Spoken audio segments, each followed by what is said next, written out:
तत्वार सूत्र इस विषय को पढ़ रहे हैं। और आचार्य उमा स्वामी द्वारा विरचित तत्वार सूत्र ग्रंथ, मोक्ष शास्त्र भी जिसको कहा जाता है, पूरे जिनागम का सार जिसमें भरा हुआ है, ऐसा तत्वार सूत्र ग्रंथ।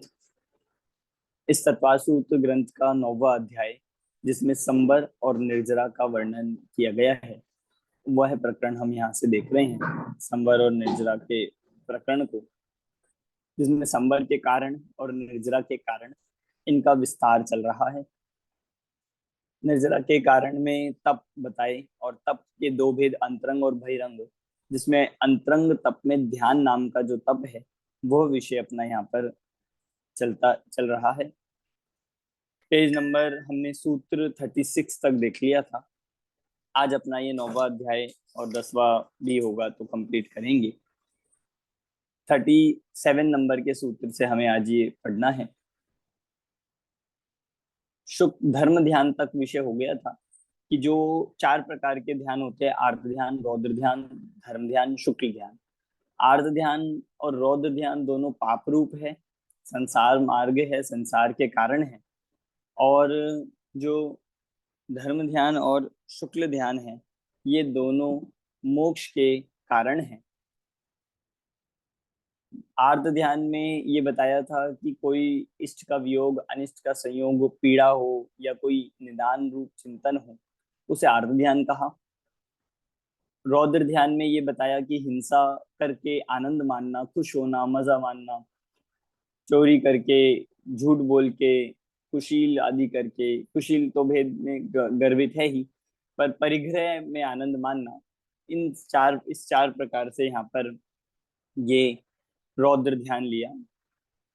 और उसके बाद धर्म ध्यान के भी 4 भेद लिए। आज्ञा, जिनेंद्र भगवान की आज्ञा का चिंतन करना, कर्म के उदय का विचार करना, विपाक विचय, फिर मिथ्या दर्शन आदि कैसे दूर हो, ये दुख कैसे दूर हो, इस बात का चिंतन करना, और 3 लोक आदि के विचार करना, इसका नाम है संस्थान विचय। इस प्रकार धर्म ध्यान तक का विषय हमने देखा था। अब आज हम शुक्ल ध्यान को स्टार्ट कर रहे हैं। शुक्ल ध्यान जो ध्यान है, ये साक्षात मोक्ष का कारण है। शुक्ल ध्यान ये हम देखेंगे कि ये शुक्ल ध्यान नाम जो का धर्म ध्यान है, ये उन्हीं जीवों को होता है जो श्रेणी चढ़ना प्रारंभ कर रहे हैं। श्रेणी चढ़ना प्रारंभ कब से होता है? तो हम सब जानते हैं कि 8वें गुण स्थान से श्रेणी प्रारंभ हो जाती है। जो मुनिराज 8वें श्रेणी चढ़ते हैं, वे 8वें गुण स्थान से चढ़ते हैं। 2 प्रकार की श्रेणी होती है, उपशम श्रेणी और शपक श्रेणी। ये सब तो हम गुण स्थान के टॉपिक जब हम पढ़ेंगे तब आएगा। 37 नंबर का सूत्र निकाल लीजिए। शुक्ल्ये चाद्ये पूर्व विदः, शुक्ल्ये चाद्ये पूर्व विदः। शुक्ले आदि के 2 शुक्ल ध्यान, जो स्टार्टिंग के 2 शुक्ल ध्यान है, वो पूर्व विद, मतलब पूर्व होता है कि जो 14 पूर्व का, मतलब पूरा हम ये कहें 11 अंग 14 पूर्व के जो पाठी होते हैं, उनको कहा है पूर्व विद। और ऐसे पूर्व विद को हम कह सकते हैं श्रुत केवली, कि जो पूरे द्वादशांग के पाठी होते हैं उन्हें श्रुत केवली कहिए, पूर्व विद कहिए। उनको यहाँ पर कहा है कि आदि के 2 शुक्ल ध्यान उन जीवों को होते हैं जो श्रुत केवली होते हैं। मतलब अभी कौन से होते हैं आदि के शुद्ध 2 शुद्ध ज्ञान, अभी हमें नहीं पता, हमने 4 नाम नहीं देखे हैं। अभी सीधा ये टॉपिक स्टार्ट किया है कि ऐसे ये होते हैं। तो नाम क्या है उन 4 शुक्ल ध्यान के? तो देखिए नाम अगले 39 नंबर के सूत्र में आएंगे। पहले 38 वाला देखिए, परे केवली न। परे, परे मतलब बाद के 2, बाद के 2 जो है वो किसको होते हैं शुक्ल ध्यान? वो होते हैं केवली भगवान को, केवली भगवान को। मतलब सीधा सीधा ये हो गया कि बाद के 2 शुक्ल ध्यान 13वें गुण स्थान के बाद होते हैं, मतलब 13वें और 14वें में होंगे। और उससे पहले के 2 शुक्ल ध्यान ये 8वें से लेकर 12वें तक होंगे, 8वें से लेकर 12वें गुण स्थान तक होंगे। तो बस इतना आपको याद रखना है, स्टार्टिंग के दो श्रुत केवली को होते हैं, उसमें श्रुत केवली होना जरूरी है, और बाद के दो केवली के होते हैं, केवल ज्ञानी के होते हैं। अब चार होते कौन से ये तो बताइए। आपने ये तो बता दिया कि दो इसके होते हैं, दो इसके होते हैं, नाम तो बताइए। अब नाम बताने वाला सूत्र 39 नंबर का आ रहा है। पृथकत्व एकत्व वितर्क सूक्ष्म क्रिया प्रतिपाती विपरीत क्रिया निवर्तिनी। दोबारा पढ़ता हूँ। पृथकत्वेतर पृथकत्वेकत्व वितर्क सूक्ष्म क्रिया प्रतिपाती विपरीत क्रिया निवर्तिनी। चार प्रकार का शुक्ल ध्यान है। पहला पृथकत्व एकत्व, आप कॉमा लगा सकते हो जिससे आप समझ सके। पृथकत्व वितर्क पहला हो गया, पृथकत्व वितर्क नाम का शुक्ल ध्यान। दूसरा एकत्व वितर्क, एकत्व वितर्क दूसरा हो गया एकत्व वितर्क। तीसरा सूक्ष्म क्रिया प्रतिपाती, सूक्ष्म क्रिया प्रतिपाती, और सूक्ष्म क्रिया अप्रतिपाती है वो, सूक्ष्म क्रिया अप्रतिपाती। और चौथा है विपरीत क्रिया निवर्तिनी, विपरीत क्रिया, क्रिया निवर्ति, विपरीत क्रिया निवर्ति, ये चौथा भेद है। तो चार कौन कौन से हो गए? पृथकत्व वितर्क, एकत्व वितर्क, सूक्ष्म क्रिया अप्रतिपाती और विपरीत क्रिया निवर्ति। इस तरह से चार शुक्ल ध्यान के भेद हुए। अब देखो, जो वास्तविक मोक्ष का साक्षात कारण है वो शुक्ल ध्यान ही। जो जीव शुक्ल ध्यान में होते हैं वे नियम से, मतलब इस तरह से वे मोक्ष मार्ग पे या श्रेणी पे बढ़ चुके हैं, या फिर हम ऐसा कहें जिनको मोक्ष में जाना है, जिन्हें मोक्ष प्राप्त होना है, उन्हीं को शुक्ल ध्यान होता है। अब चूंकि इस काल में, इस पंचम काल में सातवें गुण स्थान से आगे का गुण स्थान नहीं हो सकता, सिर्फ सातवें गुण स्थान तक हो सकता है। और जो शुक्ल ध्यान की स्टार्टिंग कही वो आठवें गुण स्थान से कहा गया है। इसका मतलब इस पंचम काल में शुक्ल ध्यान किसी को भी नहीं हो सकता, सिर्फ धर्म ध्यान तक संभव है, धर्म ध्यान तक ही पॉसिबल है, इसके बाद शुक्ल ध्यान होना संभव नहीं है। अब ये नाम कैसे है? बहुत ही मुश्किल से नाम लग रहे होंगे, बिल्कुल ऐसे नाम जब हमने भी पहली बार सुने थे तो बिल्कुल ऐसे शब्द है जिनसे शब्द से अर्थ भी नहीं समझ में, और शुक्ल ध्यान से तो कोई लिंक ही नहीं जुड़ रहा था। अब देखो, इसमें एक एक शब्द का अर्थ भी बताया जाएगा। पहले 40 नंबर का सूत्र देखते हैं कि ये शुक्ल ध्यान कितने योग वालों को होते हैं। त्रैक योग काय योग अयोगा नाम, त्रैक योग काय योग अयोगा नाम, चार बता दिया। त्रय पहले लिया, त्रय तीन योग, तीन योग वालों को होगा पहला शुक्ल ध्यान, मतलब उनके तीनों योग होंगे। दूसरा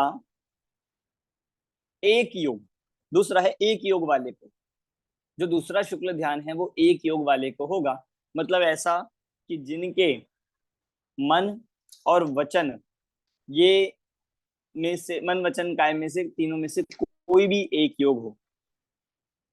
और तीसरा है काय योग, तीसरा शुक्ल ध्यान उन्हीं को होगा जिनके मात्र अब काय योग बाकी रह गया है।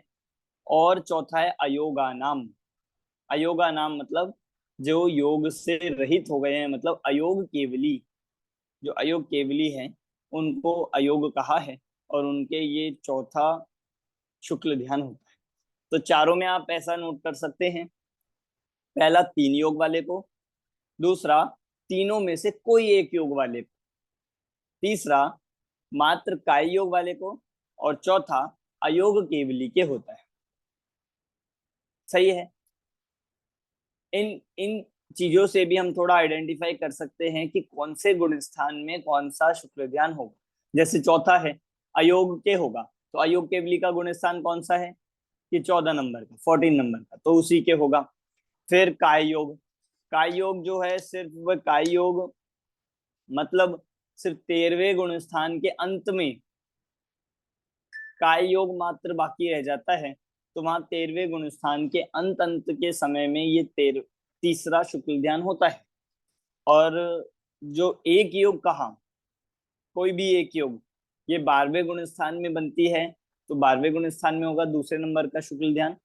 और 8वें से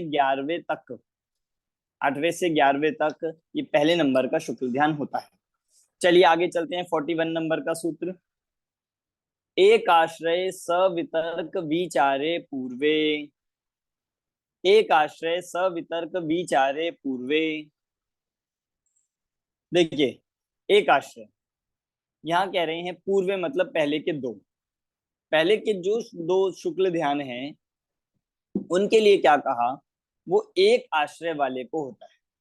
मतलब एक आश्रय वाले को होगा जिसका आश्रय अलग अलग नहीं होगा। दूसरा, सवितर्क होगा और सविचार होगा। अब इन शब्दों का अर्थ आप समझ लीजिए जिससे हमें क्लियर हो जाए। वितर्क मतलब होता है, वितर्क मतलब होता है जहां विकल्प हो। वितर्क का मतलब होता है जहां पर विचार हो, तर्कना हो। वितर्क तर्क से बना है, जहां हमारे मन में अबुद्धि पूर्वक विकल्प होते रहें, अबुद्धि पूर्वक जहां विचार हो, मतलब जहां थोड़े विचार चले, वो होता है वितर्क। तो सवितर्क मतलब वितर्क सहित, ठीक है। और दूसरा क्या कहा, विचारे। विचार का मतलब विचार, विचार ये विचार नहीं है। देखो, सवितर्क का अर्थ तो है विचार, और विचार का अर्थ है संक्रांति। मतलब संक्रांति मतलब होता है चेंज, कि इस शुक्ल ध्यान में अनेक प्रकार के उपयोग का, ज्ञेयों का चेंज होगा। मतलब ये जो शुक्ल ध्यान है, ये बहुत सारे ज्ञेयों को बदल बदल कर जान सकते हैं। इस शुक्ल ध्यान के समय पर जो शुक्ल ध्यान करने वाले मुनिराज होते हैं, उनको अनेक प्रकार के विचार चल सकते हैं अबुद्धि पूर्वक। ये तो हो गया सवितर्क। और इनके जो विचार है वो चेंज होते रहेंगे, उनमें बदलाव आता रहेगा। मान लीजिए फॉर एग्जाम्पल, जैसे अभी वे शुक्ल ध्यानी जीव तत्व का चिंतन कर रहे हैं, तो हो सकता है फिर थोड़े समय में पुद्गल का करें, फिर थोड़े समय में धर्म का करे, अधर्म का करे, आकार, मतलब बदल बदल के विषय करेंगे, बदल बदल के वो चिंतन करते हैं। तो ये बदलना, ये चेंज होना, ये कहलाता है विचार, जिसको कहते हैं संक्रांति। संक्रांति मतलब हर समय उपयोग का, ज्ञेयों का मतलब बदलते रहना। तो ऐसा उनके ये, तो ये कह रहे हैं पहले के जो दो शुक्ल ध्यान हैं वो एक आश्रय वाले के होते हैं। एक आश्रय का मतलब यहाँ पर ये समझ लीजिए, एक आश्रय का अर्थ है कि जो एक आत्मा के आश्रय से हो रहे हैं, मतलब एक का आश्रय है। बाद वाले भी एक के आश्रय से ही होते हैं, पर यहाँ कहना चाह रहे हैं कि ध्यान केंद्रित तो एक पर है, ध्यान एक का हो रहा है, पर अबुद्धि पूर्वक उनके ज्ञान में विषय अन्य पदार्थ भी बनते हैं, क्योंकि ज्ञान का स्वरूप है स्व और पर प्रकाशक। नहीं, ज्ञान का एज, गेन चेंज होते रहता, हाँ वही, बट ज्ञान एक का, जो कंसंट्रेशन है वो ध्रुव की तरफ ही रहता है। जो उनके ध्यान का ध्येय है, ध्यान का ध्येय तो आत्मा रहेगा, ध्यान तो आत्मा का करेंगे, पर ज्ञान का जो ध्येय है, मतलब ज्ञान भी चालू है उसी समय। तो ज्ञान, क्योंकि स्वरूप ज्ञान का स्व और पर दोनों को जानना है, एक पर नहीं टिका रह सकता। ज्ञान में ऐसा बदलाव भी होता रहेगा और अबुद्धि पूर्वक उसमें विचार भी होते रहेंगे। इसका नाम है सवितर्क और सविचार। अब जो आप देखो, पहला जो भेद बना, पहला जो भेद बना वो इसी से बन गया, पृथकत्व वितर्क विचार। पृथकत्व वितर्क विचार, मतलब उसको नाम ये दिया है पृथकत्व, लिखा है सिर्फ पृथकत्व। और दूसरा है एकत्व वितर्क। पहला है पृथकत्व, दूसरा एकत्व वितर्क, दूसरा सूक्ष्म क्रिया प्रतिपाती। तो पृथकत्व में वितर्क और विचार शामिल है। तो पहला हो गया पृथकत्व वितर्क विचार। पृथकत्व मतलब भिन्न भिन्न पदार्थों का विचार, वितर्क होगा, उसमें तर्कणा होगी, अबुद्धिपूर्वक विचार चलेगा, और ये भी चेंज होते रहेंगे, ये हो गया विचार। दूसरा आप समझ सकते हैं एकत्व वितर्क विचार। एकत्व में ये होता है कि अब उसके एकत्व वितर्क विचार वालों के चेंज तो होगा, पर द्रव्य नहीं बदलेगा। एक ही द्रव्य में कभी ज्ञान गुण का ध्यान कर रहे हैं, कभी दर्शन गुण का ध्यान कर रहे हैं, कभी उसकी कोई पर्याय का ध्यान कर रहे हैं, कभी वीर्य गुण का चिंतन कर रहे हैं, कभी अपनी 47 शक्तियों का चिंतन कर रहे हैं। इस तरह से होगा, द्रव्य नहीं बदलेगा। इसका नाम हो गया एकत्व वितर्क। एक ही द्रव्य में वितर्क भी होगा और विचार भी होगा, दोनों तरह से पॉसिबल। देखो आप, हम सब अभी सामान्य ज्ञानधारी हैं, तो हमारे तो दोनों चीज चलती रहती है हर समय आके क्षयक्षम ज्ञान में। क्षयक्षम ज्ञान का स्वरूप ही होता है बदलना, क्योंकि अभी इन गुण स्थानों में भी क्षयक्षम ज्ञान है। तो क्षयक्षम ज्ञान आप कोशिश भी करें, आप सोचे मैं एक ये पर अपना ध्यान लगाए रखूं, तो आप नहीं लगा सकते। अभी भी आप देख रहे हो, कभी आप इधर देख रहे हो, कभी उधर देख रहे हो, कभी हम किसी चीज को देखते हैं। अभी इस स्क्रीन पर देखने में भी कितनी चीजों पे ध्यान जाता है। कभी जूम का कोई फीचर दिखता है, कभी किसी की मूवमेंट दिख रही है, कभी कोई बटन दिख रहा है, ये सब हो रहा है कि नहीं, बदल रहा है निरंतर। आप कोशिश करो, आप अंतर्मूर्त भी जो उपयोग है वो एक विषय पर नहीं टिका रह सकता। ये ज्ञान का स्वरूप है, इसमें कोई दिक्कत नहीं है, ये ज्ञान का स्वरूप है कि जब तक छद्मस्त अवस्था होगी ज्ञान ऐसे ही काम करता है।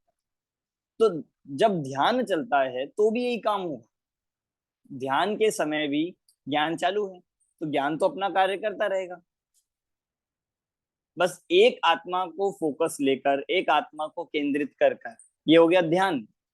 और बाकी जितने ज्ञेय हैं वो अपने दिमाग में, मतलब वो अपने ज्ञान में निरंतर, पहले शुक्ल ध्यान में तो ज्ञेय भी बदलते रहेंगे, जीव से अजीव, कभी किसी का चिंतन कर रहा है, कभी किसी का कर रहा है, कभी धन द्रव्य का, कभी किसी तत्व का, ऐसे विचार चलता रहेगा।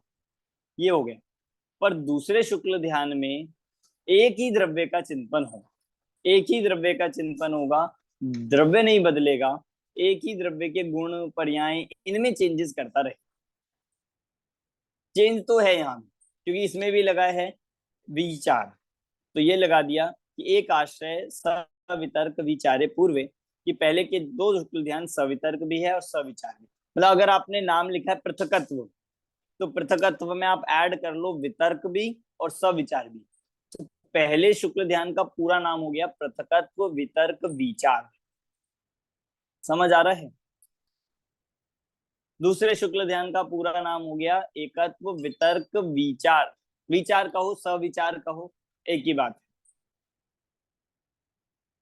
तीसरा सूक्ष्म क्रिया अप्रतिपाद्य। अब यहाँ पे बता रहे हैं, देखो दूसरा शुक्ल ध्यान के लिए 42 नंबर के सूत्र में बता रहे हैं, दूसरा शुक्ल ध्यान है वो, हाँ ये गलत हो गया, दूसरा शुक्ल ध्यान में विचार नहीं है। दूसरे शुक्ल ध्यान में क्या कहा 42 नंबर के सूत्र में, अविचारम द्वितीयम, दूसरा शुक्ल ध्यान विचार रहित है। मतलब पहले में तो क्या था, द्रव्य से द्रव्यांतर, अर्थ से अर्थांतर, निरंतर परिवर्तन हो रहा था, इसलिए उसको सविचार कहा। पर द्वितीय शुक्ल ध्यान को सवितर्क तो है पर अविचार है, दूसरा शुक्ल ध्यान लगा दिया, ये एक्सेप्शन बता दिया। दूसरा शुक्ल ध्यान अविचार है, मतलब उसमें ये बदलेगा नहीं, एक ही द्रव्य में या एक ही पर्याय में, एक ही गुण में उसमें स्थित होगा, बदलेगा नहीं, परिवर्तन रहित है दूसरा शुक्ल ध्यान। ठीक है। कौन से और गुण स्थान होगा सर? ये ऑलमोस्ट 30 ये होगा 12वें गुण स्थान में, 12वें गुण स्थान में, क्योंकि छद्मस्त अवस्था तक ही 12वां गुण स्थान है, और 12वें गुण स्थान तक ही ये वितर्कणा पॉसिबल है। जो वितर्क कहा है ये 12वें गुण स्थान। तो अब देखो दूसरे गुण स्थान का नाम मैं फिर से बता देता हूं, ये बन गया एकत्व वितर्क अविचार। अब इसमें एकत्व, एक एक शब्द का अपना अपना मीनिंग है, मतलब वो क्यों लिखा गया है उसके पीछे रीजन है। एकत्व इसलिए लिया क्योंकि ये एक ही द्रव्य में है या एक ही पर्याय में होता है। वितर्क इसलिए लिया क्योंकि इसमें अनेक प्रकार की वितर्कणा है, अनेक प्रकार का इसमें, अभी क्योंकि छद्मस्त ज्ञान है इसीलिए शुद्ध ज्ञान की अवस्था है। और अविचार इसलिए लिया क्योंकि इसमें श्रुत ज्ञान होने पर भी चेंजेस नहीं होते, बदलता नहीं, जिस पे केंद्रित हो गया उस पे हो गया, ऐसा है। क्लियर हुआ है? तो 43 तो नंबर का पहले वाले सूत्र। में विकल्प हो रहा है क्या? हाँ, पहले वाले विकल्प नहीं कहेंगे उसको, हम उसको कहेंगे चेंज हो रहा है। क्योंकि हम विकल्प इसलिए नहीं कहेंगे क्योंकि शुक्ल ध्यान है ये निर्विकल्प अवस्था वाला ही ध्यान। विकल्प तो ऐसा कहते हैं जिसमें मोह राग देश ना हो, राइट? नहीं, देखो, दो प्रकार के विकल्प होते हैं, एक ज्ञानात्मक विकल्प और एक रागात्मक विकल्प। यहाँ पर रागात्मक विकल्प तो है ही नहीं, वह रागात्मक विकल्प तो हम कहेंगे चौथे गुणस्थान वर्ती ही निर्विकल्प हो जाता है। और यहाँ जो विकल्प कहे भी जा रहे हैं या इससे पहले छठवें गुणस्थान तक जो विकल्प कहे जाते हैं वो कहे जाते हैं ज्ञानात्मक विकल्प के आधार से। ये और ज्ञान जो है, मतलब आप देखो यहाँ पे विकल्प यदि माने विकल्प है तो वो ज्ञानात्मक विकल्प है। सिर्फ ज्ञान का स्वरूप है विकल्पात्मक। विकल्पात्मक मतलब होता है किसी ज्ञेय को विषय बनाने वाला। ज्ञान ऐसा नहीं है जो किसी को भी विषय नहीं बनाएगा या अनिर्णय रूप बनाएगा। अभी हम परीक्षा मुख जब पढ़ेंगे तो उसमें आता है एक सूत्र कि ज्ञान निर्णयात्मक होता है, मतलब अध्यवसाय रूप नहीं होता, निश्चयात्मक होता है। तो उसी का मतलब है कि ज्ञान ऐसा नहीं है कि ब्लैंक हो जाए, ज्ञान ऐसा नहीं है कि शून्य हो जाए। ज्ञान का स्वरूप है विषय बनाना। ये ज्ञान के विकल्प है, ज्ञानात्मक विकल्प यहाँ पर चल रहे हैं। तो जब कोई ध्यान करने बैठा हो और अगर वो प्रत्यक्त्व वितर्क विचार करेगा तो बाहर की चीजों का पता चलेगा कि नहीं पता चलेगा? बिल्कुल चलेगा।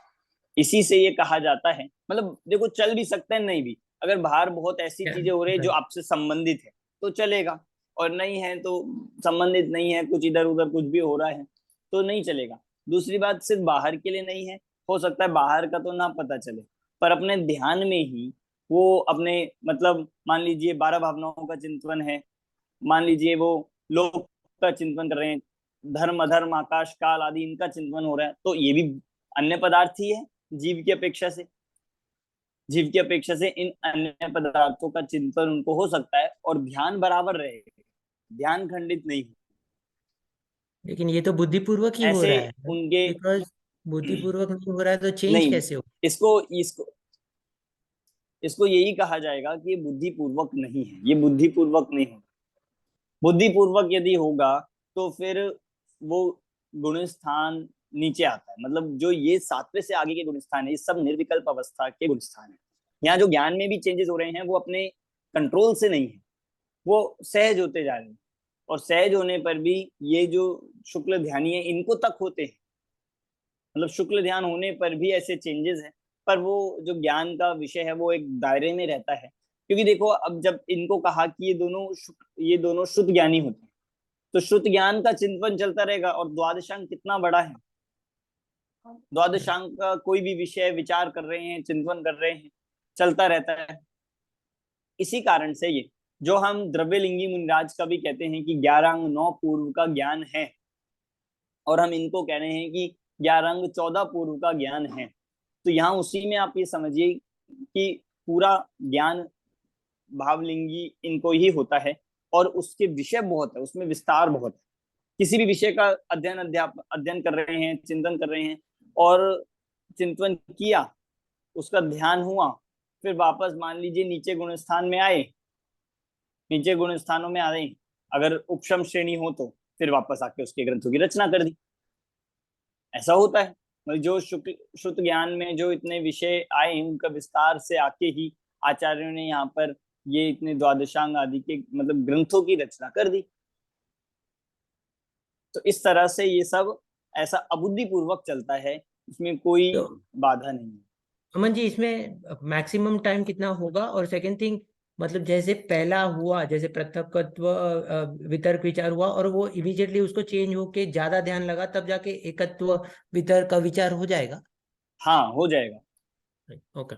और अगर मैक्सिमम, कंसंट्रेशन नहीं हुए तो गिर जाएंगे, मतलब ऐसा बोल रहे हाँ हाँ बिल्कुल, मैक्सिमम टाइम हर ध्यान का अंतर्मुहूर्त है। ओके। और इन गुणस्थानों को भी जब हम पढ़ेंगे तो देखो छठवें गुणस्थान का समय भी अंतर्मुहूर्त कहा है, सातवें का भी अंतर्मुहूर्त का है, आठवें का भी, हर का अंतर्मुहूर्त। पर छठवें से सातवें हाफ है। हाफ मतलब उससे उतना होगा तो उससे कम अंतर मुहूर्त है, आधा होगा। सातवें से कम आठवें का, आठवें से कम नौवें का, नौवें से कम दसवें का, दसवें से कम 11वें 12वें आदि। और इतने जीव और को आप मालूम पड़ता है कि कौन से शुक्ल ध्यान हो रहा है, क्या है, ये चेंज नहीं हुआ, कुछ भी नहीं मालूम पड़ता है। मालूम कुछ नहीं पड़ता। वे तो ध्यान मतलब उनका अपनत्व, उनका लीनता अपनी आत्मा में है, और ज्ञान में अनेक प्रकार के तत्व के विषय, जिनागम के विषय ये बनते रहेंगे, और वो उसी का चिंतन करते रहेंगे। धीरे धीरे चिंतन करते करते वो ये भी रुक जाएंगे। और अगर ये सूक्ष्म क्रिया से पृथकत्व में गिर जावे तो मालूम पड़ता है मैं गिरा तो अभी मैं ज्यादा ध्यान लगाऊं और आगे बढ़ूं। नहीं, अगर देखिए छपक श्रेणी चढ़ते हुए जाएंगे, देखो सूक्ष्म क्रिया से तो कोई गिरता है ही नहीं, क्योंकि सूक्ष्म क्रिया 13वें गुण स्थान में केवली भगवान को ही होता है। 13वें हाँ, गुण तो स्थान ये से तो कोई वापस सेकंड आता जो ही नहीं। है एकत्व वहां से गिरे और नहीं, पहले में वहां से भी नहीं गिर सकता, क्योंकि वो 12वें गुण स्थान में है। सिर्फ पहले शुक्ल ध्यान में 8वें से 11वें गुण स्थान तक है जो ऊपर नीचे हो सकता है, वो भी तब जब उपशम श्रेणी में हो तब। अच्छा, हाँ हाँ हाँ, 11वें से गिर ओके। के तो नीचे कहाँ तक आ जाते, चौथे पांचवे तक आ जाते हैं? 11वें से गिर के जो एक रुकते हैं वो आके छठवें में रुकते हैं, और यदि परिणाम गिरते हैं तो चौथे क्या पहले तक भी आ सकते हैं। ओ, वो ठीक है, उनके आनंद से पता चलता है कि गिर रहा कि नहीं गिर रहा। बस जो उनको अपना आनंद की हाँ, वृद्धि और वृद्धि आनंद का अभाव होता रहेगा, पर उससे गुण स्थान का अनुमान नहीं लगा सकते। 8वें से 11वें में पता चल सकता है ना, 8वें से 11वें में पता चल नहीं, गुण सकता है। स्थानों का फिर भी पता नहीं चलता, ये सब अबुद्धि पूर्वक होने वाला काम है। सिर्फ अपने आनंद का पता लगता है। 43 नंबर के सूत्र पे आते कि ये जो आप कह रहे हो वितर्क, वितर्क वितर्क है क्या? तो वितर्क का नाम है वितर्क श्रुतम। वितर्क मतलब है श्रुत। श्रुत मतलब यहाँ पर कह रहे हैं विशेष रूप से तर्कना या विचार करना। श्रुत के जो विकल्प होते हैं उन्हें यहाँ पर कहा है, जो छद्मस्त ज्ञान में निरंतर चलते रहते हैं। आप यहाँ बैठे हो, आप ये देख रहे हो कि हम ग्रंथ देख रहे हैं या स्क्रीन देख रहे हैं, पर आपके श्रुत ज्ञान में अबुद्धि पूर्वक ये चल रहा है कि नहीं कि मेरा ऑफिस यहाँ है, मेरी दुकान यहाँ है, मेरे रिश्तेदार का ये नाम है या बच्चों का ये नाम है, मेरे इतना बैंक बैलेंस है, इतनी प्रॉपर्टी। आपको सोचना नहीं पड़ रहा। सोचते तो ये हो जाएगा विकल्पात्मक, पर आप सोच नहीं रहे हो। आप अबुद्धि पूर्वक ही हमारे ज्ञान में ये बात तो पड़ी रहती है। ज्ञान में अपनत्व तो है ही नहीं, मतलब अपनत्व संबंधी बात नहीं है। ज्ञान में ये पड़ा रहेगा कि हाँ ये भी है, ये भी है, ये भी। जब आप स्क्रीन देख रहे हो तो अभी आप एक चीज को देखते हुए भी आपको ये भी पता है कि साइड में क्या रखा हुआ है, क्या हो रहा है, थोड़ा बहुत अपने इतना, क्योंकि हमारे छद्मस्त ज्ञान में ऐसा अबुद्धि पूर्वक ये विकल्प चलते रहते हैं। पकड़ में भी आ सकते हैं और नहीं भी आ सकते। कई बार ये विकल्प पकड़ में भी आ सकते हैं और नहीं भी आ सकते। सूक्ष्म होते हैं तो पकड़ में नहीं आते। जैसे इसके लिए ऐसा एग्जांपल दिया जा सकता है, कोई व्यक्ति जैसे कोई मतलब बहुत किसी चिंता में हो, कोई डिप्रेशन में हो, या कोई थोड़ा मेंटली अनस्टेबल हो जाता है उस चिंता, तो उसको खुद ही नहीं समझ में आता है कि उसके कौन से विचार से ऐसा हुआ। उसको ये नहीं पता चलता कि क्यों हो रहा है, क्या विचार ऐसा हो रहा है जो उसको अंदर अंदर दुखी कर रहा है। तो वो विचार चल तो रहा है, ये तो पक्का पता है कि उसके कोई ना कोई ऐसा नेगेटिव विचार चल रहा है जिस कारण से ऐसा, पर उसको नहीं पकड़ में आता कि कौन से विचार से। तो ऐसे अनेक प्रकार, ऐसे अनेक समयों पर हमारे अबुद्धि पूर्वक ज्ञान में कुछ ना कुछ ये चलते रहते हैं। हमारे तो लोक के विषय बनते हैं, पर ये जो शुक्ल ध्यानी है इनके ये तत्व के विषय बनते हैं। इनके 6 द्रव्यों का, इनका सबका विचार चिंतन होता रहता है। तो ये हो गया श्रुतम। फिर है 44 नंबर का सूत्र कि संक्रांति क्या होती है। विचारो अर्थ व्यंजनो संक्रांति। विचारो अर्थ व्यंजनो संक्रांति, योग संक्रांति। कि संक्रांति 3 प्रकार से हो सकती है, मतलब विचार किसे कहते हैं संक्रांति को, और वो विचार 3 प्रकार से होते हैं, अर्थ, व्यंजन और योग। मतलब कई बार ऐसा हो सकता है उन शुक्ल ध्यानी के अर्थ बदल जाए। अर्थ मतलब होता है वस्तु, वस्तु बदल जाए। पहले इसका कर रहे थे फिर इसका चिंतन हो गया, तो वस्तु में चेंज हो सकता है। दूसरा व्यंजन, कि व्यंजन बदल जाए, मतलब कि वस्तु वही है, व्यंजन मतलब होता है शब्द। अब दूसरे शब्दों से उस वस्तु का चिंतन करने लग गए, बोल तो रहे ही नहीं है पर मन में होता है ना, हम शब्दों को भी सोचते रहते हैं, मन में शब्द आते रहते हैं। तो उन शब्द, जैसे आत्मा का चिंतन है फॉर एग्जाम्पल, कि आत्मा का चिंतन कर रहे हैं, तो पहले कर रहे थे कि स्वरूपो हम, फिर दूसरा चिंतन करने लगे कि चिद भाव रूपो हम। तो ये शब्द बदल गए, वस्तु एक ही है, आप शब्द, इस शब्द, ये सब ध्यान करने की पद्धति है। ये ध्यान करने में अनेक प्रकार के शब्द बदल जाते हैं। पंच परमेष्ठी का चिंतन कर रहे थे, आप ये सारा पैटर्न आप द्रव्य संग्रह जी ग्रंथ में देख सकते हो, उसमें दिया टीका में। अब पंच परमेष्ठी का चिंतन है, आप एक अक्षर से भी कर सकते हो ओम से, दो अक्षर से भी कर सकते हो, तीन अक्षर से भी कर सकते हो, चार अक्षर से भी कर सकते हो, मतलब पांच अक्षर से भी कर सकते हो, एक पद, दो पद, तीन पद, इन सब के आधार से किए जा सकता है। तो ऐसे उसमें पूरे बनाकर दिखाए हैं। और ये बदलना, पहले एक पे ध्यान कर रहे थे ओम का, फिर करने लगे सिद्ध का, सिद्ध दो पद दो अक्षर का हो गया, तो सिद्ध सिद्ध का जाप होने लग गया, या चिंतन होने लग गया अबुद्धि पूर्वक। ऐसा पंच परमेष्ठी के चिंतन में भी अनेक प्रकार से ये व्यंजन संक्रांति हो सकती है। ये होता है व्यंजनों को बदल बदल कर सोचना। तीसरा है योग। अब योग संक्रांति मन वचन काया की क्रिया में चेंजेस आना। भाई ध्यान कर रहे हैं तो योग सूक्ष्म है, अबुद्धि पूर्वक हो ही रहा है, योग चल रहे हैं, अभी तीनों योग है, तो कभी वचन योग मुख्य हो जाएगा, कभी काय योग मुख्य हो जाएगा, कभी मन योग, तो चेंज होता रहेगा। इस तरह से ये चलता रहता है। ठीक है, तो ये अपना यहाँ पर शुक्ल ध्यान का विषय 44 नंबर के सूत्र तक हुआ है। समझ आया है आपको शुक्ल ध्यान का विषय?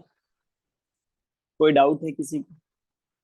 अमन जी अमन जो जी आपने जो सेकंड वाला कहा ना, एकत्व वितर्क अविचार, वो 12वें में कभी भी हो सकता है कि एंड ऑफ 12वें में हो रहा है? 12वें में पूरे में होता है ये, 12वें ओके। में आते ही ये प्रारंभ हो जाता है। देखो पहली बात हम ये समझ ले, 7वें गुणस्थान के बाद सब मुनिराज ध्यान में ही है। आप बाहर से बैठे हुए एक मुनिराज है, आप 7वें वाले भी ध्यान में ही दिखेंगे, क्योंकि अब जो शुभ भाव रूप, शुभ भाव है, शुभ भाव की क्रियाएं वो सब तो रुकी गई है, 6वें के बाद तो वो होता ही नहीं है। तो 7वें में अब जितने भी मुनिराज है सब ही ध्यान में है सिद्ध तक। सिद्ध भगवान क्या कर रहे हैं? अगर मैं आपसे पूछूं क्या कहोगे? अब ध्यान में है, सब ध्यान कर रहे हैं, पर ध्यान में कुछ तो अंतर होगा, कुछ तो लेवल में डिफरेंस आएगा, एक 7वें वाले का ध्यान और एक सिद्ध भगवान का ध्यान। तो ऐसा अगर हम देखते हैं तो 8वें गुणस्थान से जब श्रेणी प्रारंभ हो जाती है तो ध्यान प्रारंभ, शुक्ल ध्यान प्रारंभ हो जाता है। तो 8वें से 11वें में निरंतर ये शुक्ल ध्यान है, ऑप्शन नहीं है उनके पास। 12वें में ये पूरा दूसरे नंबर का एकत्व वितर्क शुक्ल ध्यान चल ही रहा है। 13वें के अंत में, मतलब 13वें तक ये कहा जाएगा पहले वाला है, 13वें के अंत में होता है सूक्ष्म क्रिया प्रतिपाती। अब मतलब जिसमें सूक्ष्म काय योग बाकी रह गया है, और कुछ ही समयों में उस काय योग का भी अभाव होने वाला है। सूक्ष्म क्रिया अप्रतिपाती का मतलब है, अप्रतिपाती मतलब होता है जिससे गिरे ना कभी, और सूक्ष्म क्रिया मतलब जहां सूक्ष्म काय बाकी रह गया है बस। ये वो समय होता है जब केवली भगवान की दिव्य ध्वनि होना भी रुक जाती है। 13वें के अंत में दिव्य ध्वनि भी अब क्या हो चुकी है, रुक चुकी है, जिसको योग निरोध का समय कहते हैं। योग निरोध का समय, उस समय ये ध्यान होता है। और जब योग निरोध हो गए, मतलब योगों का अभाव ही हो गया, वो तो 14वां गुण स्थान हो गया। उस 14वें गुण स्थान में ये कह दिया कि ये व्युपरत क्रिया, मतलब समस्त योग की क्रिया से निवर्तनी और अनिवर्ती, मतलब संसार में अब कभी नहीं आएंगे, अब संसारी नहीं कहलाएंगे। ठीक है, समझ आ गया आपको? सर ये अगले पेज के ऊपर जो दृष्टांत दिए हैं, दीपक की लौ, मणि का प्रकाश और सूर्य का प्रकाश, हाँ ये देखो, थोड़ा सा इसको इससे ऐसा, बाहर बताएंगे? हाँ हाँ इससे ये समझ लीजिए, दीपक की लौ जो होती है, प्रकाश वो भी कर रही है, पर उसमें चंचलता है, हिलती रहेगी, हवा से हिलेगी। जैसे पहला ध्यान बताया कि ध्यान वो कर रहा है, पर ध्यान में चंचलता है। चंचलता मतलब आप हमारे जैसी चंचलता मत समझिएगा, क्योंकि शुक्ल ध्यानी की बात है ये। तो चंचलता हो सकती है, चंचलता मतलब संक्रांति हो सकती है, बदलता रहेगा। तीव्र मंदता भी हो सकती है और ज्ञेय से ज्ञांतर भी हो सकता है। दूसरा जो है, दूसरा काम मणि का प्रकाश। अब मणि भी प्रकाश करने का काम करते हैं, पर मणि का प्रकाश में कम ज्यादा नहीं होते। मणि के प्रकाश में कुछ ऊपर नीचे नहीं होता और उसमें लौ हिलती डुलती नहीं है, सदा एक जैसा रहेगा। और लास्ट के दो कहे सूर्य का प्रकाश, कि प्रकाश तो है ही, ना कभी हिलेगा ना कुछ उसमें चेंज आएंगे, और कैसा हो गया, अनंत प्रकाश हो गया सूर्य का प्रकाश। ठीक है। अमन जी, मुनिराज को पता चलता है कि वो श्रेणी चढ़ रहे, वो पता चल जाता है उनको? नहीं, पता नहीं चलता है, आनंद का ही बस ग्रोथ होती रहेगी, बढ़ता रहेगा।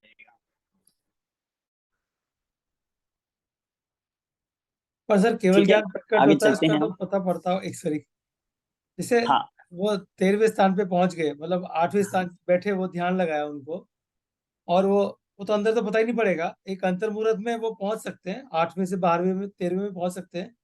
तो अगर उनको केवल ज्ञान हो गया तो कुछ डिफरेंट होता है 12 से 13 में सर? नहीं, बस अब ज्ञान और ज्ञान का आनंद और बढ़ जाएगा, क्योंकि ज्ञान लोकालोक को जानने वाला हो गया, तो फिर उसकी लौट के विशेषता 13 आ से जाएगी। 12 में तो नहीं आएंगे लौट के वो? नहीं, 12 में कोई नहीं आता। फिर तो दिव्य बारह सर दृष्टि ये से कैसी उनकी? 12 से भी कोई 11 में नहीं आता। तो सर ये सब तो हमें इमेजिन ही करना पड़ेगा ना, नहीं, मतलब इसका कैसा होता होएगा, क्योंकि इसका इसका एक और उपाय है, केवली बन जाए। हाँ वो तो जानना बेस्ट हम, है। वही उपाय है एक तो।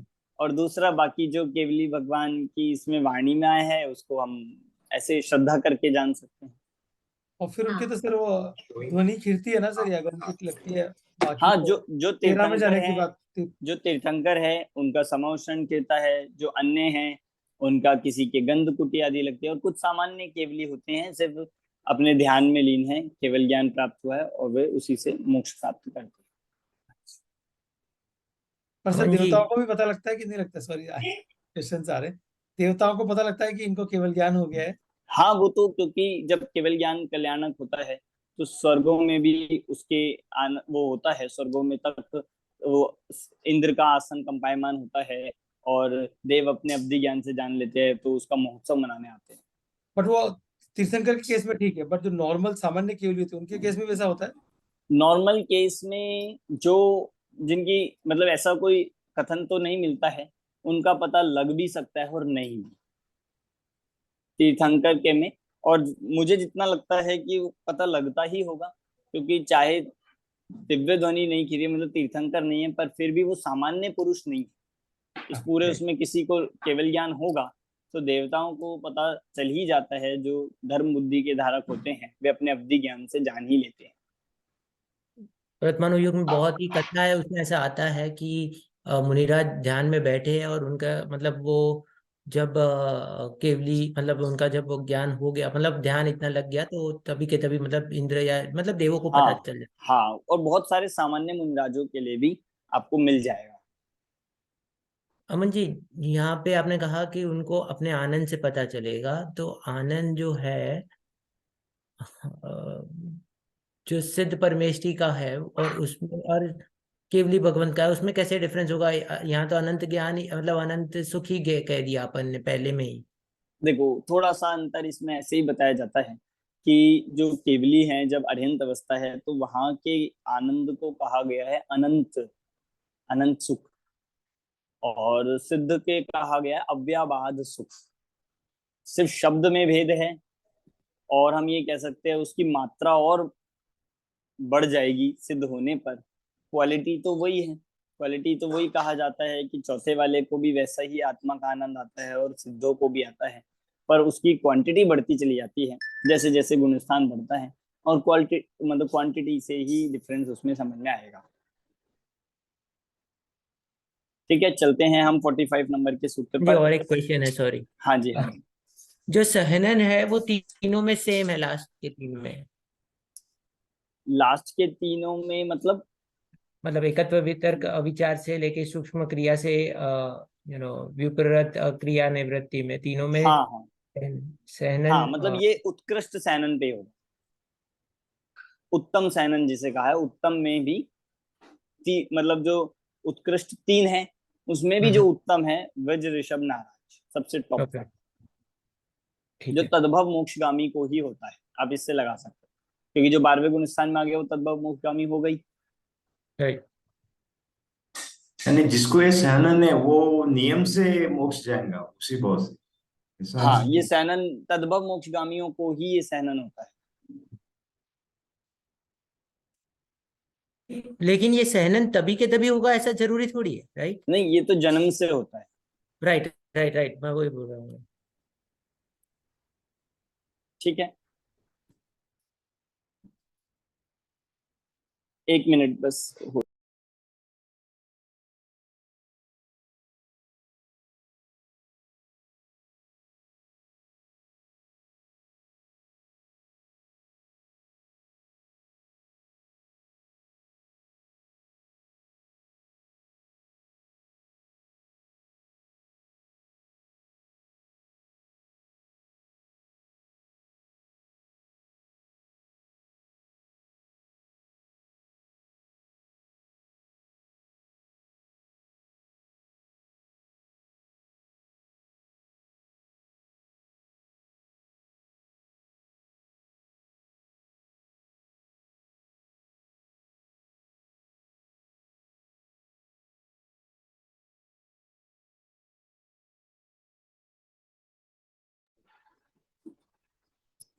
चलिए 45 नंबर के सूत्र पर चलते हैं।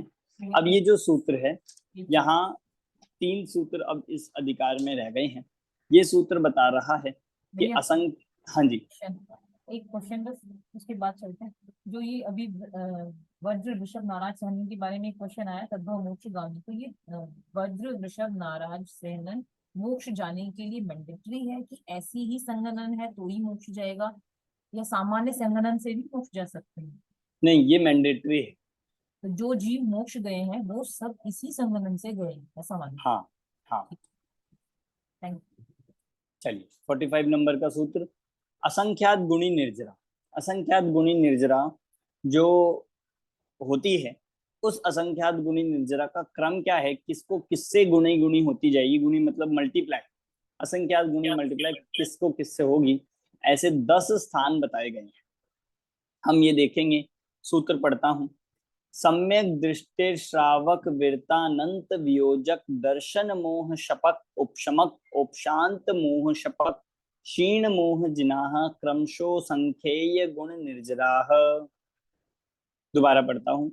सम्यक दृष्टि श्रावक वीरतानंत वियोजक दर्शन मोह शपक उपशमक उपशांत मोह शपक क्षीण मोह जिनाह क्रमशो संख्येय गुण निर्जराः। क्रमशः असंख्यात गुणी निर्जरा वाले होते हैं। कौन कौन होते हैं, तो 10 स्थान बताए हैं। स्वामी की अपेक्षा से ये 10 स्वामी बताए हैं जिन गुण स्थानों में जिन जीवों को असंख्यात गुणी निर्जरा होती है। कहाँ कहाँ, सबसे पहले ये कह रहे हैं सम्यक दृष्टि। सम्यक दृष्टि को असंख्यात गुणी निर्जरा होती है। सम्यक दृष्टि को ये कब से प्रारंभ हो जाता है, तो हम जब 5 लब्धियां पढ़ते हैं उसमें करण लब्धि और करण लब्धि में अधः करण में प्रवेश करते हैं, अपूर्व करण में प्रवेश करते हैं, और वो करण लब्धि में जब उसमें प्रवेश करते हैं तो उसी समय से ये करण लब्धि में प्रवेश करने से ही असंख्यात गुणी निर्जरा प्रारंभ हो जाती है। असंख्यात गुणी मतलब बहुत सारी चीजें होती है, आपने पढ़ा भी होगा, कई सारे असंख्यात गुणी निर्जरा होती है। स्थिति बंधापसरण होता है, जो मतलब अब इन कर्मों की स्थिति कम हो जाएगी यदि वो आयु बंदी होगी, या अब ऐसा होता है किसी किसी का स्थिति कांडक घात होता है, किसी किसी बंधापसरण होता है कि किसी किसी जगह में अब बंद होगा ही नहीं, बंद विच्छुत्ति जिसे कहते हैं। तो ये बहुत सारे परिवर्तन आते हैं। आपको दिख रहा है बाहर में तो सिर्फ सम्यक दृष्टि हुआ है, पर अंदर में कर्मों में बहुत उथल पुथल मच गई, कर्म पूरे हिल गए हैं। तो जैसे ही जीव जागा और कर्म क्या हो जाते हैं, कर्म भागने लगते हैं। तो इसको कह रहे हैं असंख्यात गुणी निर्जरा। पर किससे असंख्यात गुणी निर्जरा हो रही है सम्यक दृष्टि को, मिथ्या दृष्टि से। इसका मतलब मिथ्या दृष्टि के भी निर्जरा हो रही है क्या? कि हाँ, मिथ्या दृष्टि के भी हो रही है, पर वो निर्जरा मोक्ष मार्ग के लिए उपयोगी नहीं है।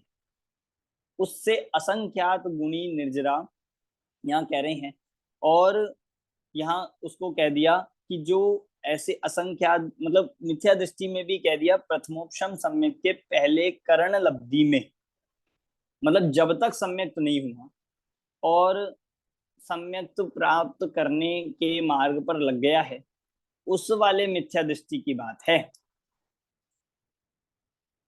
क्योंकि जो सामान्य मिथ्या दृष्टि है, जो स्वस्थान मिथ्या दृष्टि जिसे कहते हैं, जो मिथ्यात्व में ही रचपच रहा है, उसके तो निर्जरा कही ही नहीं, मतलब उसकी निर्जरा की तो बात ही नहीं है। और जिससे असंख्यात गुणी कह रहे हैं वो कही जा रही है सातिशय मिथ्या दृष्टि। सातिशय मिथ्या दृष्टि उसे कहते हैं कि जो अब सम्यक तो सन्मुख हो चुका है, आत्म सन्मुख हो गया है, जो अब करण लब्धि में प्रवेश कर चुका, पर अभी प्रवेश किया है, पूरी नहीं करी। पूरी करेगा तो सम्यक दृष्टि हो जाएगा। इसलिए तो पहला हो गया सम्यक दृष्टि, अविरति जो है। दूसरा श्रावक। अब सम्यक दृष्टि से अनंत गुनी होगी श्रावक को, असंख्यात गुनी, सॉरी, सम्यक दृष्टि से असंख्यात गुनी होगी श्रावक को। श्रावक कौन सा? अविरत सम्यक दृष्टि, पांचवें गुण स्थान वर्ती। फिर उसके बाद का विरत। विरत कहते हैं जो पूर्ण रूप से विरत है, पापों से रहित है, ऐसे महाव्रती, सातवें गुण स्थान वर्ती महाव्रती मुनिराज, उनको होगी श्रावक से असंख्यात गुणी निर्जरा। मतलब आप देखो, हमें क्या लगता है इससे बाहर से वेश बदल रहा है, बाहर से नहीं वेश बदल रहा, अंदर कर्मों में बहुत डिफरेंस आता जा रहा है। ये होता है गुण स्थानों का बदलने का अर्थ, जो जीव को तो पता नहीं चल रहा, पर गुण स्थान बदले, चौथे में आया, पांचवें में जो ऐसा बोला जाता है, तो कुछ बदल रहा है कि नहीं बदल रहा? कि हाँ, बदल रहा है। कर्मों की अपेक्षा से बहुत बदलाव आ रहा है। असंख्यात गुना कितना होता है, अब आप सोच लो, असंख्यात गुना निर्जरा उसके होती चली जाएगी। फिर चौथा लिया अनंत वियोजक, अनंतानुबंधी वियोजक को लिखा अनंत वियोजक, कि अनंतानुबंधी का वियोजक मतलब अनंतानुबंधी की जो भी संयोजना करने वाला है। मतलब अनंतानुबंधी की भी संयोजना सामान्य शब्दों में समझो, अनंतानुबंधी का नाश करने वाला है। अनंतानुबंधी का नाश करने वाला, भी संयोजना करने वाला, ये कभी भी हो सकती है, चौथे से लेके सातवें गुण स्थान में कभी भी होती है। पर जिस समय अनंतानुबंधी की भी संयोजना होती है, जहां अनंतानुबंधी का नाश होता है, उस समय इस जीव के असंख्यात गुणी निर्जरा होती है। ये बताने के लिए एक चौथा स्थान आ गया अनंतानुबंधी। अभी विसंयोजना क्या होती है, कब होती है, ये हम आगे पढ़ेंगे, आप सामान्य भाषा में समझ सकते हैं। जी चौथे गुणस्थान में अनंतानुबंधी तो रहता है, उसका अभाव होने के बाद ही चौथे गुणस्थान होता है ना। अब अभाव में भी ना कई चीज होती है ना, कि कहीं उपशम होता है, और सबसे पहले तो उपशम ही होता है। विसंयोजना का मतलब उसका नाश करने का समझिए। उपशम हुई थी पर नाश नहीं हुई थी, जब नष्ट होती है तब उसको हम कहेंगे असंख्यात गुण निर्जरा होती है। इसके बाद अगला है दर्शन मोह शपक। दर्शन मोह शपक मतलब दर्शन मोह का क्षय करने वाला। दर्शन मोह के क्षय के समय, दर्शन मोह के क्षय करने के समय तब होगी ये असंख्यात गुणी निर्जरा। फिर है उपशमक, मतलब दर्शन मोह उपशमक, पर यहाँ दर्शन मोह का तो हो ही गया, पर यहाँ लगेगा चारित्र मोह का उपशमक। चारित्र मोह का उपशम कहाँ होता है? ये होता है उपशम श्रेणी में। उपशम श्रेणी जो आठवें गुण स्थान से होती है, आठवें से 11वें तक, उस समय भी आठवें से मतलब 10वें गुण स्थान तक ये उपशम श्रेणी होती है, तब होगा। फिर कहा उपशांत मोह, मतलब उपशांत, ये कह दिया उपशांत, तो उपशांत मोह। उपशांत मोह एक होता है क्षीण मोह और एक होता है उपशांत मोह। क्षीण मोह होता है 10वें गुण स्थान का नाम। उपशांत मोह होता है कि जब मोह अब पूरी तरह से शांत हो गया है, चाहे उपशम से हुआ हो, पर उपशम है, पर शांत है पूरी तरह से। जैसे उदाहरण देते हैं, जब पानी में मिट्टी होती है और उस पानी की मिट्टी को हम फिटकरी से हिलाकर उसमें फिटकरी लगाकर कर देते हैं, तो वो मिट्टी कैसी हो जाती है? पूरी तरह से शांत हो जाती है, पूरी तरह से शांत होती है तो वो पानी बिल्कुल स्वच्छ और निर्मल कहलाता है। ऐसे ही चारित्र मोह को दबाने का प्रोसेस जिसके चल रहा है वो हो गया उपशमक, और जिसने दबा दिया है वो हो गया उपशांत मोह। 11वें गुण स्थान में फिर आता है शपक। शपक वो हो गया जो शपक श्रेणी चढ़ रहे हैं। शपक श्रेणी चढ़ने वालों के पिछले वाले से पहले ही, मतलब एक उपशांत मोह के जीव और एक शपक श्रेणी, इन दोनों में असंख्यात गुणी निर्जरा का डिफरेंस है। फिर शपक अर्थात जो चारित्र मोह का क्षय करता हुआ आगे बढ़ रहा है। और 9वां स्थान लिया क्षीण मोह, जिनके मोह का पूरी तरह से नाश हो गया है, 12वें गुण स्थान में पहुंच गए। 11वें वाले ने तो मोह को सिर्फ दबाया था, पर पूरा मोह मिट चुका था पर दबा कर, और 12वें वाले ने मोह को पूरी तरह से नष्ट कर दिया है। तो चारित्र मोह का क्षय करने वाला होता है शपक, और क्षीण मोह, चारित्र मोह का क्षय करने वाला होता है क्षीण मोह। और लास्ट लिया है जिन।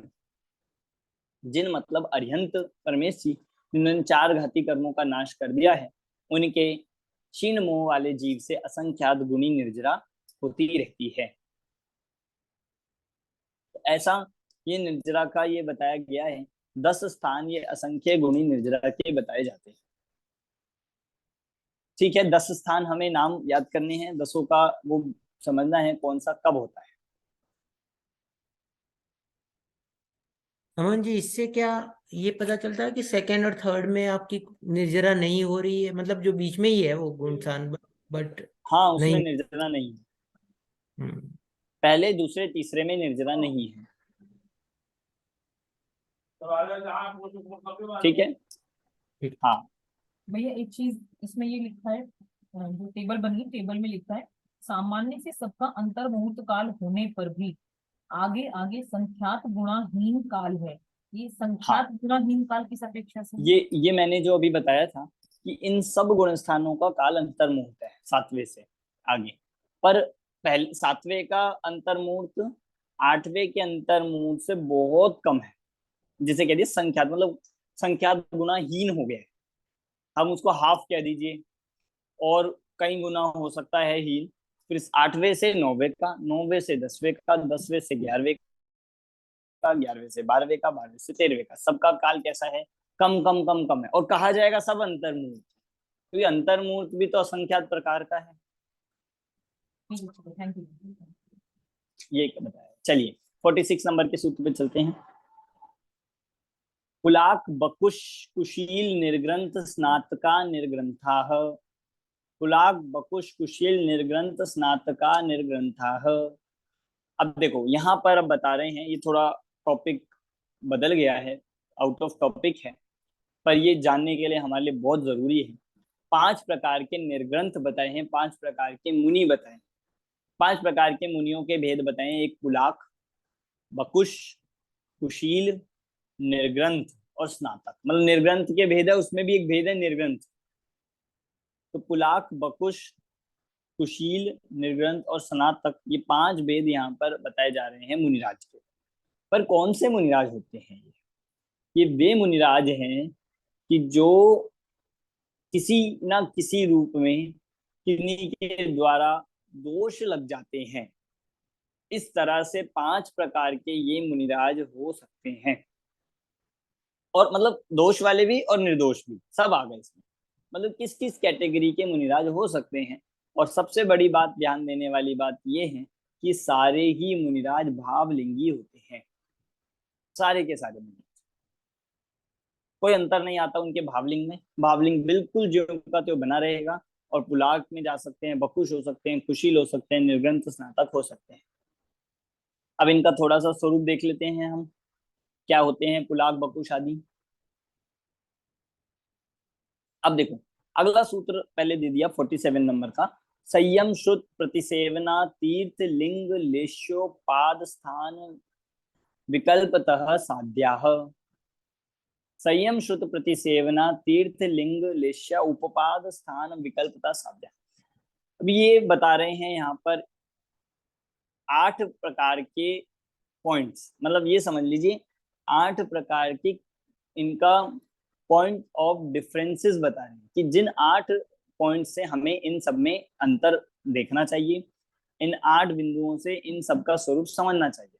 सबसे पहले आप संयम कंपेयर करो, शुद्ध कंपेयर करो, प्रतिसेवना कंपेयर करो, तीर्थ कंपेयर करो। इन बाकी इन 5 स्नातक में ऐसे 8 पॉइंट लगे। अब हम लगा के देख लेते हैं एक एक करके। सबसे पहले तो इनका स्वरूप देखते हैं। संयम तो बाद में, पहले स्वरूप देख लेते हैं। पुलाक होते कौन है? पुलाक मुनि वो होते हैं जो उत्तर गुणों की भावना से रहित है और मूल गुणों में कदाचित अपूर्णता है। अब सोचना, देखना कि मूल गुण में भी कदाचित क्या हो सकता है? अपूर्णता। कदाचित कोई एक आध मूल गुण भंग हो सकता है, पूर्ण नहीं हो, और ऐसा हो सकता है कि दिखाई ना दे, उनके जीवन में दिखाई ना दे ऐसा मूल। और उत्तर गुणों की तो भावना नहीं है, मतलब उत्तर गुणों की ज्यादा उनको व्रत आदि में भावनाएं नहीं है। भावना मतलब उत्तर गुण, और जो एक एक मूल गुण के जो अनेक भेद हो जाते हैं उसके अंदर अंदर, वो तो नहीं है। और मूल गुण में भी कदाचित अपूर्णता हो सकती है, पर भावलिंग बना रहेगा। मतलब इसको आप ऐसे समझिए, मूल गुणों में भंगपना कदाचित शब्द लिखाया है तो वो आएगा, पर इतना भंग नहीं होगा कि गुण स्थान गिर जाए। एक मर्यादा है। अगर मर्यादा के बाहर मूल गुण भी भंग होगा तो गुण स्थान नियम से गिरेगा ही गिरेगा, भावलिंग नष्ट हो जाएगा। दूसरा, बकुश। बकुश होते हैं व्रतों को अखंड पालते हैं, शरीर उपकरण की शोभा बढ़ाने में लगते हैं। अब ये ऐसे मुनिराज हैं, भावलिंग ये हैं, व्रतों को भी अखंडित पालते हैं, कोई मूल गुण खंडित नहीं होता इनका, पर कभी कभी अपने उपकरणों को, पिच्छी कमंडल, शरीर को कदाचित उनकी शोभा बढ़ाने में लगते हैं। अब इसके एग्जाम्पल बहुत हो सकते हैं भाई, किसी को कैसी पिच्छी चाहिए, किसी को कैसा कमंडल चाहिए, कोई कह के करवाता है, कोई बताता है, कोई चश्मा आदि लगा लेता है। तो इसलिए ये शरीर के उपकरण आदि शोभा आदि में आ जाएगा। मतलब अब इसकी हम शब्दों में नहीं बता सकते क्या इसकी मर्यादा है, क्या इसकी सीमा है। ये तो जो और गहराई से हम मुनि धर्म के निरूपण ग्रंथ पढ़ेंगे, शास्त्र पढ़ेंगे, उसी में पता चलेगा। पर इतना समझिए, इनके व्रतों में खंडन बना नहीं आएगा। अगर व्रतों में खंडन आ गया तो भावलिंग गिर जाए। तीसरे हैं कुशील। कुशील में यहाँ पर कह रहे हैं 2 प्रकार के कुशील होंगे, एक प्रतिसेवना कुशील और कषाय कुशील। थोड़ा सा अंतर है, सिर्फ इतना समझिए कि ना तो इनके मतलब इनके मूल गुण भी परिपूर्ण होते हैं और उत्तर गुण भी परिपूर्ण होते हैं। उत्तर गुण में भी कोई दोष नहीं आएगा। कभी कभी उत्तर गुणों में विराधना आ जाएगी, कभी कभी उत्तर गुण में आ जाएगी। उत्तर गुण कंपलसरी नहीं होते हैं, उत्तर गुण किसी मुनिराज के हो भी सकते हैं, किसी के नहीं। तो उत्तर गुणों में इनके कदाचित दोष लग सकता है। ये हो गए प्रतिसेवना कुशील। उत्तर गुण का एग्जैक्ट मीनिंग क्या होगा? उत्तर गुण का मीनिंग ये होता है कि जो मूल गुण के ही भेद से बन जाए। जैसे आप एग्जाम्पल ये समझ सकते हैं, जैसे अहिंसा महाव्रत, ये उनका मूल गुण है। अहिंसा महाव्रत की मूल गुण है, पर उत्तर गुण क्या हो जाएगा कि अब अहिंसा मतलब उससे संबंधित अन्य व्रतों का भी पालन होना, और सूक्ष्मता से भी यदि हम देखेंगे तो और हिंसा का उसमें त्याग होना, ये उत्तर गुणों की श्रेणी में चले जाता है। जैसे मन वचन काय से, कृतकारित अनुमोदना से, पूरी तरह से, यद्यपि मुनिराज सर्व प्रकार से अहिंसा महाव्रत के धारक है, पर उत्तर गुण में ऐसे हो जाते हैं जो इनडायरेक्टली किए गए व्रत, मतलब इनडायरेक्टली किए गए जो पाप हो जाते हैं, उनसे बचने के लिए उत्तर गुण होता है, उसी के विस्तार में। जैसे अहिंसा महाव्रत, अहिंसा महाव्रत में किसी भी प्रकार की हिंसा नहीं होगी, ये तो मूल गुण हो गया, ये तो सीधा बता रहे। पर अब मुनिराज रात्रि में नहीं बोलेंगे। अब रात्रि में नहीं बोलने नाम का कोई उनका मूल गुण तो नहीं है 28 में से, पर ये उत्तर गुण की श्रेणी में जाएगा। क्यों? क्योंकि इससे हिंसा होती है। अब जो सारी हिंसा के त्यागी हो गया उत्तर गुण। हर मुनिराज, हाँ, हर ऐसे और हो सकते हैं बहुत सारे, और बहुत सारे, मतलब हिंसा के उपकरण आदि नहीं होंगे, किसी भी प्रकार से परिग्रह आदि नहीं होंगे, इस तरह से हर मुनिराज उत्तर गुण का पालन करते हैं, पर कदाचित उत्तर गुण में विराधना लगने पर भावलिंग नष्ट हो जाए ऐसा नहीं है, ये कह रहे हैं।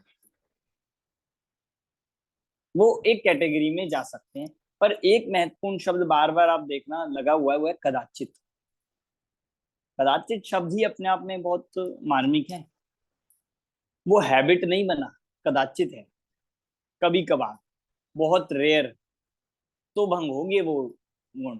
रोज रोज ही भंग होने लग जाए तो वो कदाचित की श्रेणी में नहीं जाएगा। कदाचित शब्द का भाव समझिए। कदाचित शब्द में ये लगेगा कि उनके यदि कदाचित वो हो रहा है, वो भंग हुआ, उसके प्रति खेद भाव अंतरंग में प्रायश्चित का भाव बरतेगा ही बरतेगा, ये है कदाचित।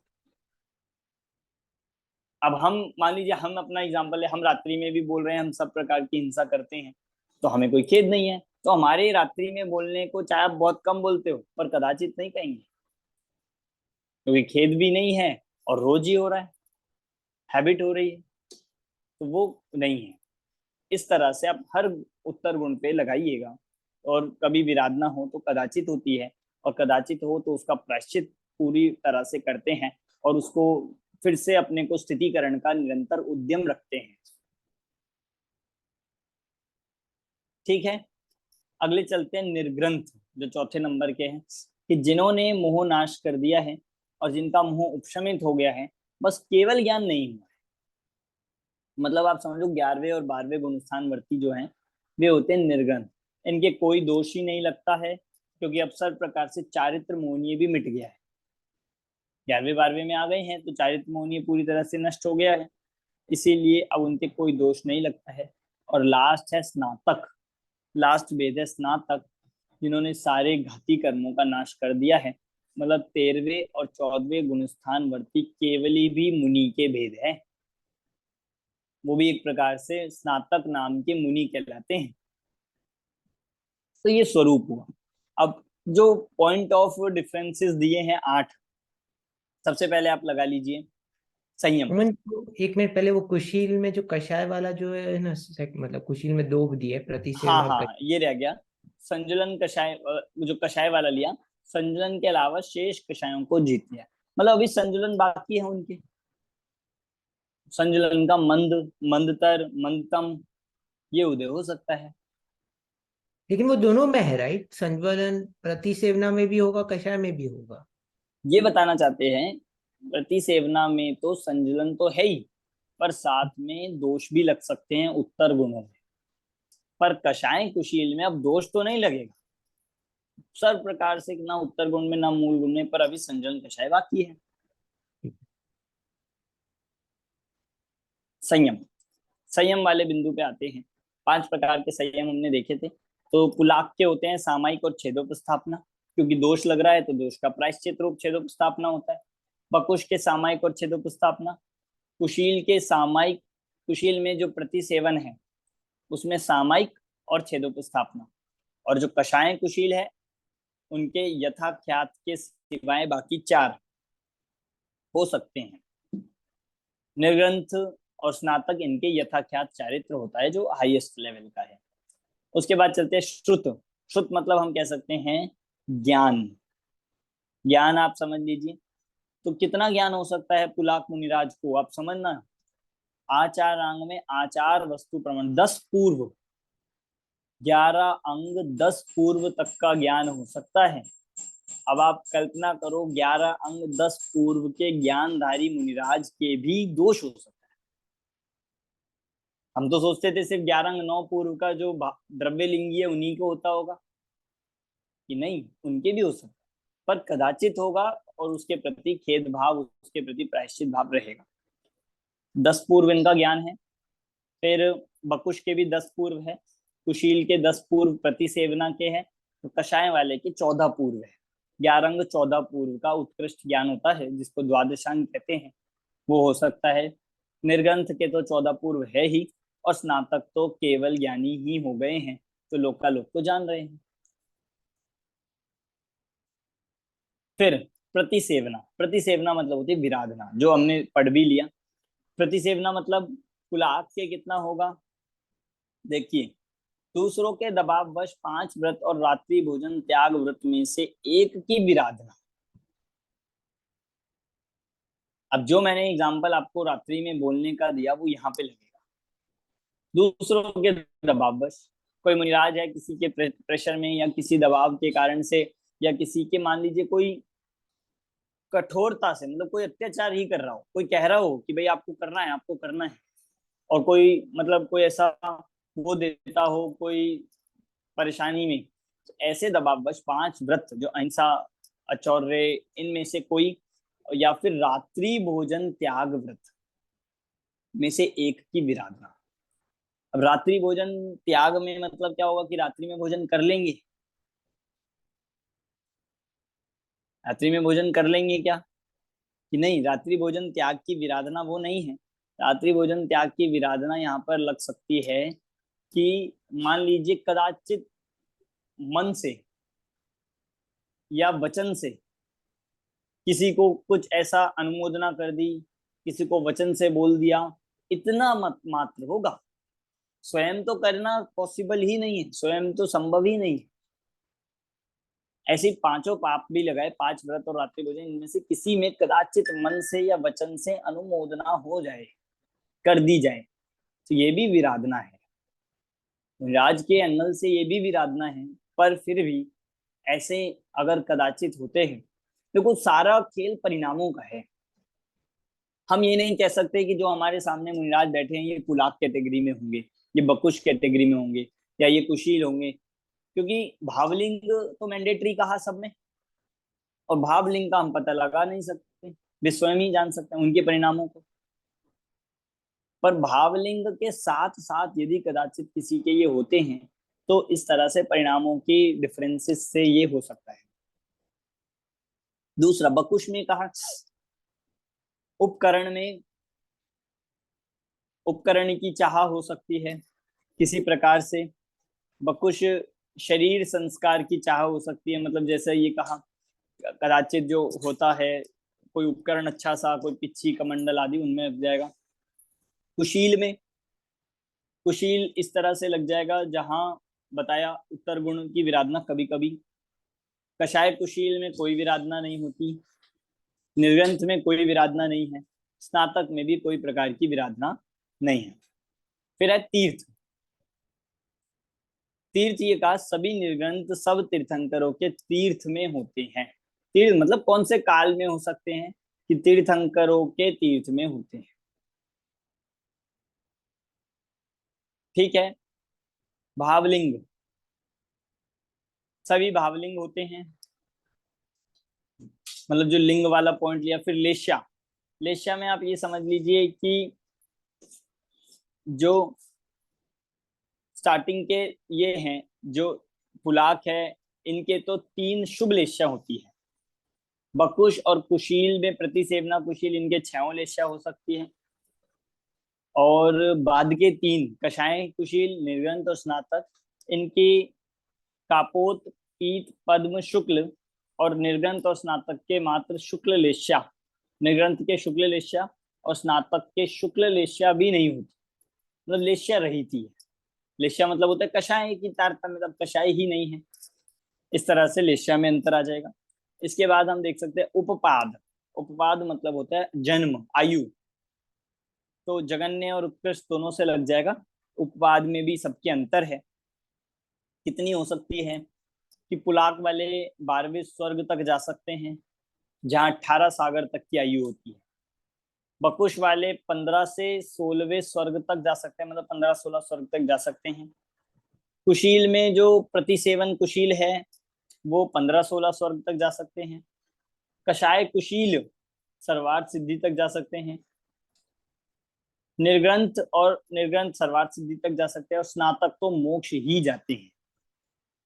मतलब इसको आप ऐसे समझो, जब हम भावलिंगी मुनिराज, द्रव्यलिंगी मुनिराज की बात करते हैं तो वो कहाँ तक जा सकते हैं? हम बोलते हैं मुनिव्रत धार अनंत बार ग्रीवक उपजाय, ग्रैव्यक तक जा सकता है। तो ये भी इनका बता दिया कि ऐसे जा सकते हैं, और कहाँ उत्कृष्ट तक है। संयम स्थान, संयम जो लिया, स्थान में जो स्थान शब्द है उसमें संयम लेना।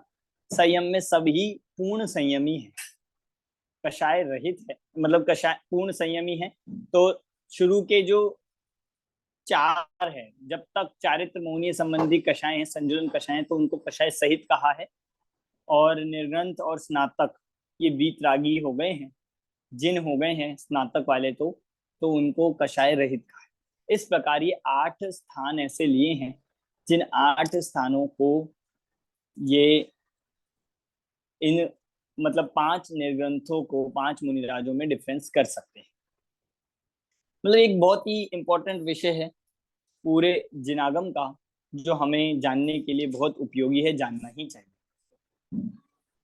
अमन जी, यहाँ पे एक प्रश्न हाँ, हो रहा है, लेशिया का जो है ना, मतलब पुलाक में सिर्फ 3 शुभ बोली है और बकुश और कुशील में 6 गई है, तो मतलब उसमें ज्यादा लेशिया कैसे हो सकती है, मतलब बकुश और कुशील में? बिकॉज ऐसे देखेंगे तो गुणों का मतलब इसलिए ज्यादा हो सकती है क्योंकि इनमें कोई एक श्रेष्ठ है और एक श्रेष्ठ नहीं है, ऐसा नहीं है। गुण स्थान तीनों का एक ही है, 6वां और 7वां। इसीलिए हो सकती है जिसके ज्यादा दोष लगेंगे, ज्यादा विराधना होगी, उसके 6 कषाय हो सकते, 6 लेशियां होंगी, ऐसा। और जो कषाय में सिर्फ कापोत बोली है, बाकी 3 तो मतलब शुभ ही बोली है, तो वो कैसे? हाँ, वो कषाय में मतलब अब हम उसको बता नहीं सकते, समझ नहीं सकते, पर कापोत लेशिया उनके पाई जा सकती है। भाव दीपिका आदि इन ग्रंथों में हम इसको और डिटेल में देख सकते हैं। उसमें हर गुण स्थान की मैक्सिमम कषाएं और हर गुण स्थान की मिनिमम कषाएं बताई गई है। ठीक है, तो इस तरह से ये 9वां अध्याय हमारा यहाँ पे पूरा होता है। 9वां अध्याय इतना ही है। अब हम चलते हैं 10वें अध्याय। 10वां अध्याय बिल्कुल सबसे छोटा अध्याय है, जिसमें 9 सूत्र है। सिर्फ और सिर्फ 9 सूत्रों को लिए हुए ये अध्याय है 10वां, जिसमें कौन से तत्व की बात है, तो इसमें ली गई है मोक्ष तत्व की चर्चा ली गई है। मोक्ष तत्व की बात इसमें करने वाले हैं। अब मोक्ष किसे कहते हैं, तो द्रव्य मोक्ष लगेगा, जहां पर समस्त प्रकार के द्रव्य कर्मों का नाश हो गया है, 8 कर्मों का अभाव हो गया, वो हो गया द्रव्य मोक्ष। और जहां पर समस्त प्रकार की अशुद्धता का नाश होकर पूर्ण शुद्ध अवस्था की प्राप्ति हो गई, वो हो गया भाव। कौन से गुण स्थान में होता है मोक्ष, बताइए कौन से गुण स्थान में मोक्ष होता है? 14th कि 14th में भी नहीं होता मोक्ष, अगर हम कहेंगे तो 14th के बाद। मोक्ष वाले जो जीव हैं उनका कोई गुण स्थान नहीं होता है, वो गुण स्थान अतीत होते हैं, सिद्ध परमेश्वर। ठीक है, तो अब देखो थोड़ा सा समझ लेते हैं, बिल्कुल सिंपल सा इसमें विषय लिया है। पहला सूत्र 10वें अध्याय का, मोह क्षयाच ज्ञान दर्शना वर्णांतराच क्षयाच केवलम। मोह क्षयाच ज्ञान दर्शना वर्णांतराच क्षयाच केवलम। सबसे पहले केवल ज्ञान से बात जोड़ी है। केवल ज्ञान होगा तभी तो मोक्ष होगा। जितने भी मोक्ष गए हैं वो केवल ज्ञान लेकर गए हैं, या कोई बिना केवल ज्ञान के भी गया है? कि बिना केवल ज्ञान के तो जाना संभव ही नहीं। इसलिए पहले केवल ज्ञान तो समझ लीजिए होता क्या है। तो मोह क्षयात, पहला कारण दिया मोह के क्षय से, दर्शन मोह और चारित्र मोह के क्षय होने से। फिर ये कहा ज्ञान दर्शन आवरण, मतलब ज्ञानावरण और दर्शनावरण, इनके क्षय से। फिर लिया अंतराय क्षयात, अंतराय के क्षय से।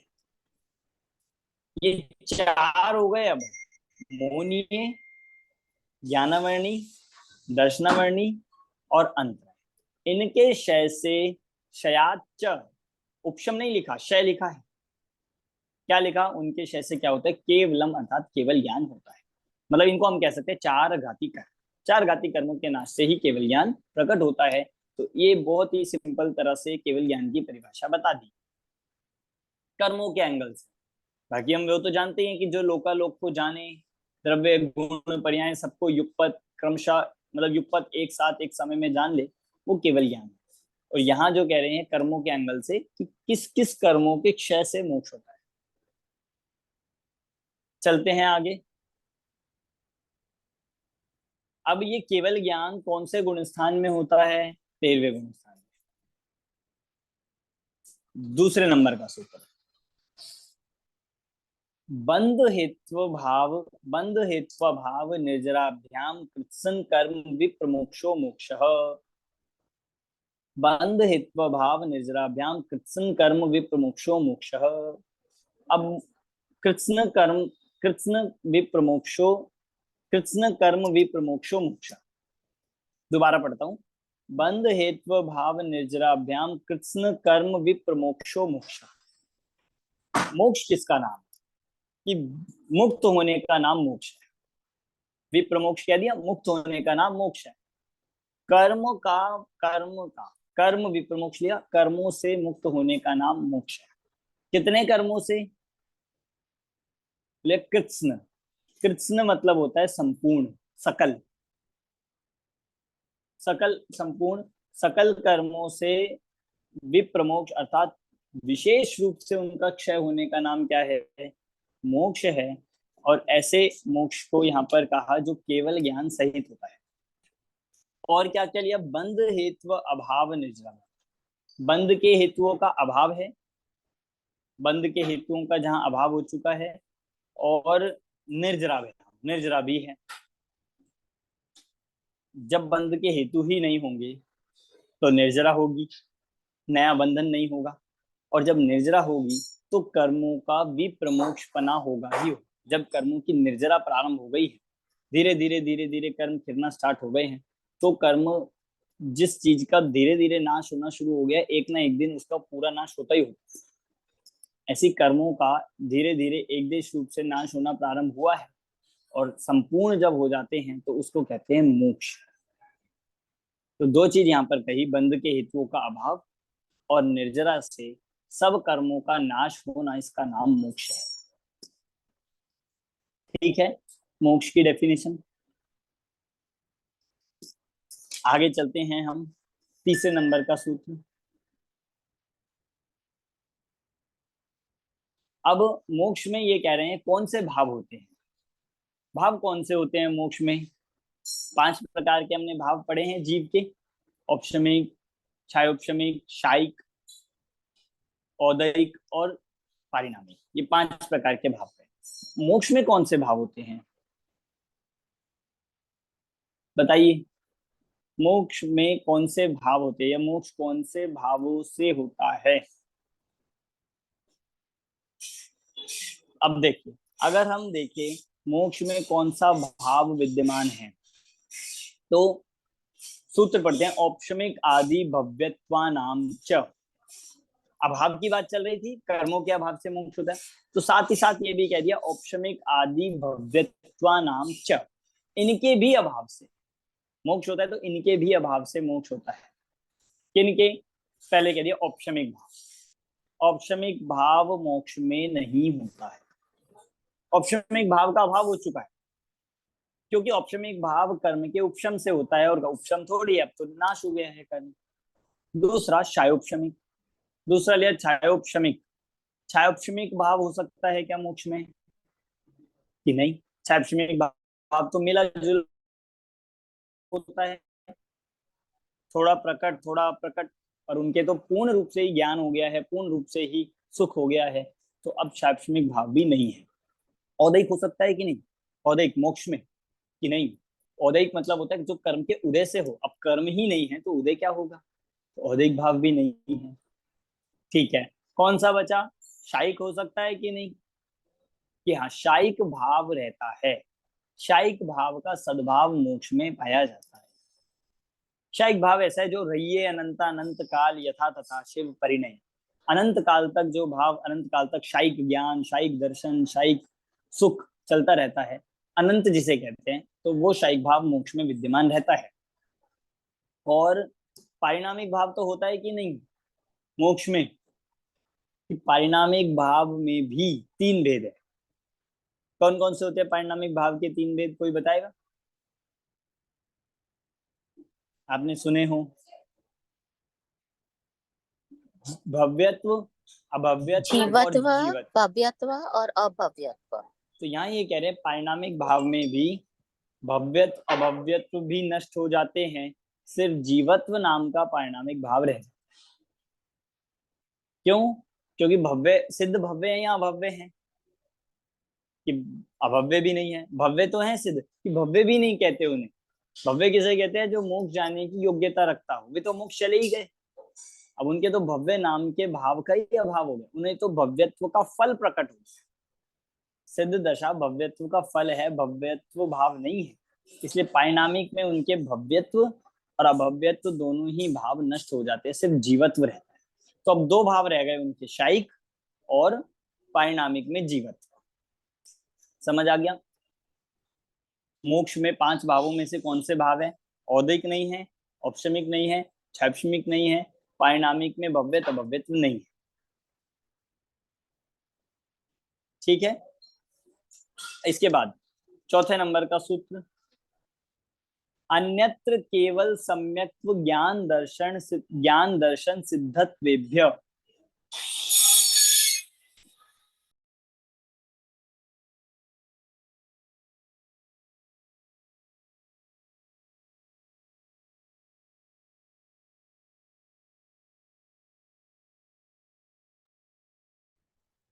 अन्यत्र केवल सम्यक्त्व ज्ञान दर्शन सिद्धत्वेभ्य। और किस किस चीज का अभाव नहीं होता है, मतलब और किसका अभाव नहीं होता है? अभी तो ये बता दिया किस किस का अभाव होता है। 8 कर्मों का हो गया, बंध के हेतुओं का हो गया, और इन औपशमिक आदि भावों का हो गया। किसका अभाव नहीं होता है? तो कहा केवल सम्यक्त्व, केवल ज्ञान, केवल दर्शन और सिद्धत्व, ये भाव उनके मात्र रह जाता है। कौन कौन से भाव कहे? कि केवल सम्यक, तो मतलब जिसको हम कह सकते हैं शायिक सम्यक, केवल ज्ञान शायिक ज्ञान, केवल दर्शन शायिक दर्शन, और आदि और शायिक वीर्य आदि भी इसमें लगी जाएंगे। और सिद्धत्व भाव का कभी अभाव नहीं होता।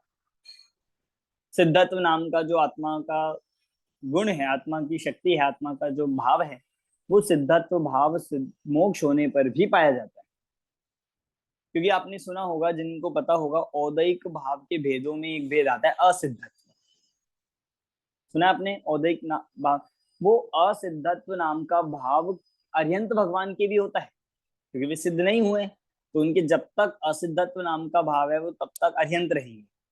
और जब वो मिट जाता है, औदैक भाव मिट गए, अब तो अब सिद्धत्व नाम का भाव प्रकट होता है, और वो सिद्धत्व नाम का भाव मोक्ष होने पर भी विद्यमान रहता है। ठीक है। 5वें नंबर का सूत्र, तदनंतर मूर्ध्वम गच्छत्यालोकांतात। अब ठीक है, आपने ये बता दिया कि मोक्ष होने वाले जीवों को कर्मों का अभाव होता है, भावों का अभाव होता है, पर मोक्ष होता कहाँ है? कहाँ होता है मोक्ष? सिद्धशिला में जाकर। सिद्ध कहाँ बनते हैं? आपसे कोई पूछ ले, आप कहते रहते हो हमें सिद्ध बनना है, कहाँ बनते हैं सिद्ध? सिद्धशिला में जाकर। सिद्धशिला में जा सकते हो आप? सिद्धशिला में तो सिद्धशिला में 2 ही जीव बन के जा सकते हैं सिर्फ। कौन कौन? एक तो सिद्ध बन के, और दूसरा निगोदिया जीव बन के। अब हमें तो मोक्ष जाना है, सिद्ध बनना है, तो सिद्ध बनने के लिए क्या है? जाकर सिद्ध बनेगा, या जो सिद्ध बनता है वो सिद्धशिला में जाता है? 2 चीजें ध्यान देना, कि सिद्धशिला पर जाकर सिद्ध बनते हैं, या जो सिद्धशिला जाएंगे वो सिद्ध बनेंगे, या फिर जो सिद्ध बनते हैं वो सिद्धशिला में विराजमान होते हैं। क्या बात है? कौन सी बात सही लगेगी? जो सिद्ध बनते हैं वो सिद्धशिला में जाके विराजमान होते हैं। इसका मतलब आप ये कह रहे हैं कि सिद्ध यहीं बनते हैं? हाँ जी, बिल्कुल सही है। हाँ, यही बात है कि सिद्ध यहीं बनते हैं। हम आप सब भी सिद्ध बन सकते हैं, मतलब काल का भी वो ना हो फैक्टर, तो यहीं सिद्ध बनते हैं। कोई सिद्ध बनने के लिए आपको अलग जगह जाने की जरूरत नहीं है कि भाई वो बढ़िया है, वे तो सिद्धशिला चले गए। नहीं, हम भी जा सकते हैं, पर सिद्ध बनते ही आत्मा का जो स्वभाव है वो है ऊर्ध्वगमन स्वभाव। जैसे ही कर्मों से मुक्त हुआ, जैसे ही शरीर से मुक्त हुआ, कहाँ गमन करता है तो कह दिया तदनंतर ऊर्ध्वम। तदनंतर मतलब उसके बाद, उसके तत्काल बाद, अगले इस समय, उसी समय आत्मा कहाँ चले जाता है? ऊर्ध्वम। ऊर्ध्व गमन करती है, गच्छत्या, और कहाँ तक? आलोकांत, तो लोक के अंत तक। आलोकाकाश में नहीं, आलोकांत मतलब है लोक के अंत तक, लोकाकाश के अंत तक। आलोकाकाश में जा सकते हैं क्या? आलोकाकाश में जा सकते हैं क्या? क्यों नहीं जा सकते? ये वहां पर धर्म द्रव्य और कोई अधर्म द्रव्य द्रव्य नहीं है। हाँ, अभी 8वें नंबर का सूत्र आ भी रहा है, क्यों नहीं जा सकते, मतलब सिद्ध गए और सिद्ध जाके सिर्फ वहीं पे क्यों विराजमान हो गए? उसके बाहर क्यों नहीं गए? कोई दीवार थोड़ी थी कि रुक गए। जैसे हमारे, आपने देखा होगा ना, जैसे मतलब गैस के बैलून होते हैं, आप उनको छोड़ोगे तो वो सीलिंग पे जाके ऊपर चिपक जाते हैं, लटक जाते हैं। वो तो क्यों रुक गए? क्योंकि वहां पे सीलिंग थी, कोई दीवार थी। तो क्या सिद्धशिला या लोक के अंत में भी ऐसी कोई बाउंड्री है क्या? कि नहीं, कोई बाउंड्री नहीं, पर फिर भी ऑटोमेटिक ऐसी व्यवस्था है कि वहां तक जाके रुक जाते हैं। वो क्या होता है, क्या कारण है, ऐसा तो आगे आने वाला है। तो ऊपर गमन क्यों करते हैं? ऊपर गमन क्यों करते हैं? इधर उधर से होते हुए चले जाएं, साइड लेके इधर उधर से, कि नहीं? स्वभावी ऊर्ध्व गमन है ना। हाँ, आत्मा का स्वभाव, जीव का स्वभाव ही ऊर्ध्व गमन है। इसको आप ऐसा समझिए कि जैसे, मतलब एक, हम अभी जब संसार में है तो हमारे ऊपर भार है, कर्मों का भार है, कर्म सहित है, शरीर का भार है। जैसे ही हम इस, मतलब आत्मा एक ऐसा है, जैसे आप उधर, जैसे आपने देखा होगा कभी, हम पानी में, कोई पानी होता है और पानी में आप किसी वुडन की चीज को आप दबाओगे, आप उसको प्रेशर से दबाओगे, और जब आप उसे छोड़ोगे तो फिर क्या हो जाएगा? वापस ऊपर आ जाता है। फिर दबाओगे, फिर जब छोड़ोगे फिर वापस ऊपर आ जाएगा। क्यों आ रहा है? क्योंकि ऊर्ध्व गमन उसका स्वभाव है। मतलब आप देखो, साइंस कहती है कि द्रव्यों का, जीवों का नीचे गिरने का स्वभाव, वो ये कहते हैं ग्रेविटेशनल फोर्स स्वभाव। पर जैन धर्म क्या कहता है कि ये कर्मों का, शरीर का जो भार है, ये हटते ही जीव कहाँ गमन कर जाएगा? कि ऊर्ध्व गमन करता है। मतलब जैसे किसी की, इसलिए ये जीव का स्वभाव ये बताया है ऊर्ध्व गमन।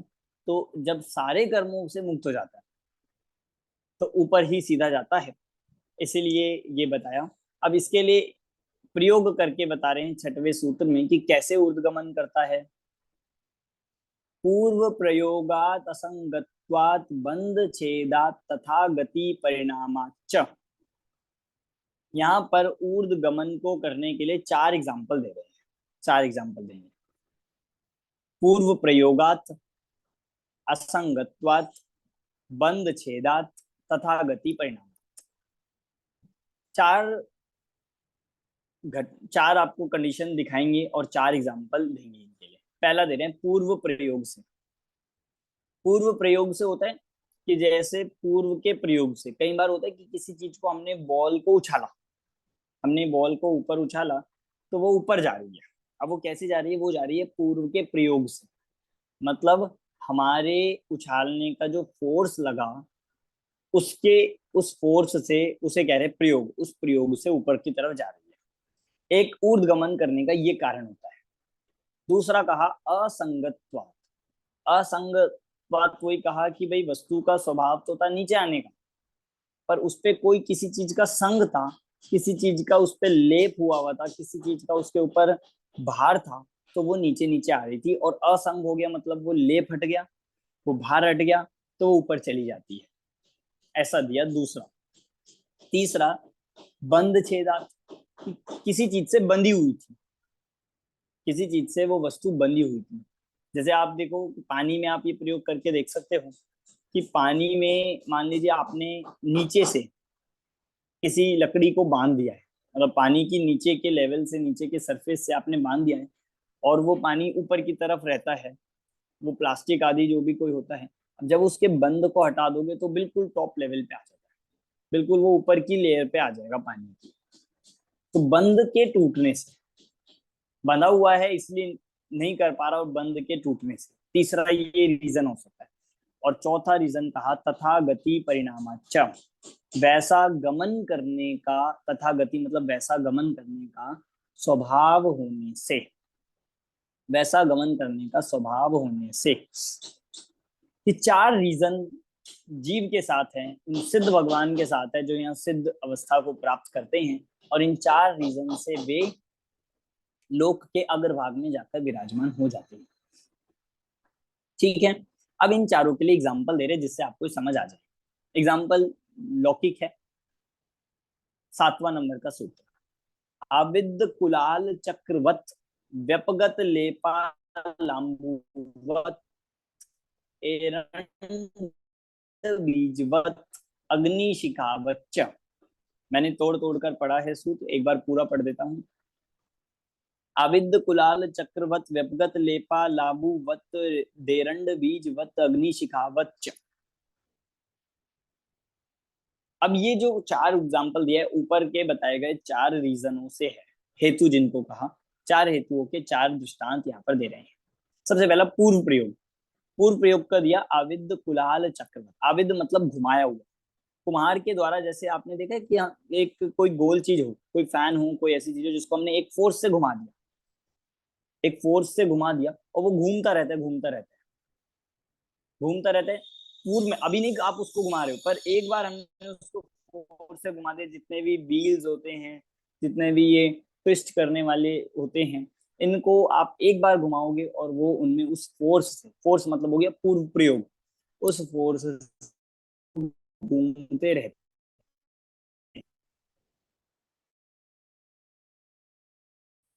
तो ये पहला रीजन में अपने आत्मानुभव का सम्यक दर्शन ज्ञान चारित रत्नत्रय का जो फोर्स लगाया, जो अपने शुक्ल धर्म ध्यान शुक्ल ध्यान आदि का जो फोर्स लगाया था, ऐसा फोर्स लगाया रत्नत्रय का जिस फोर्स से जीव सीधा कहाँ चला गया, ऊर्ध्व गमन कर गया। ऐसा ये पूर्व प्रयोग बताया।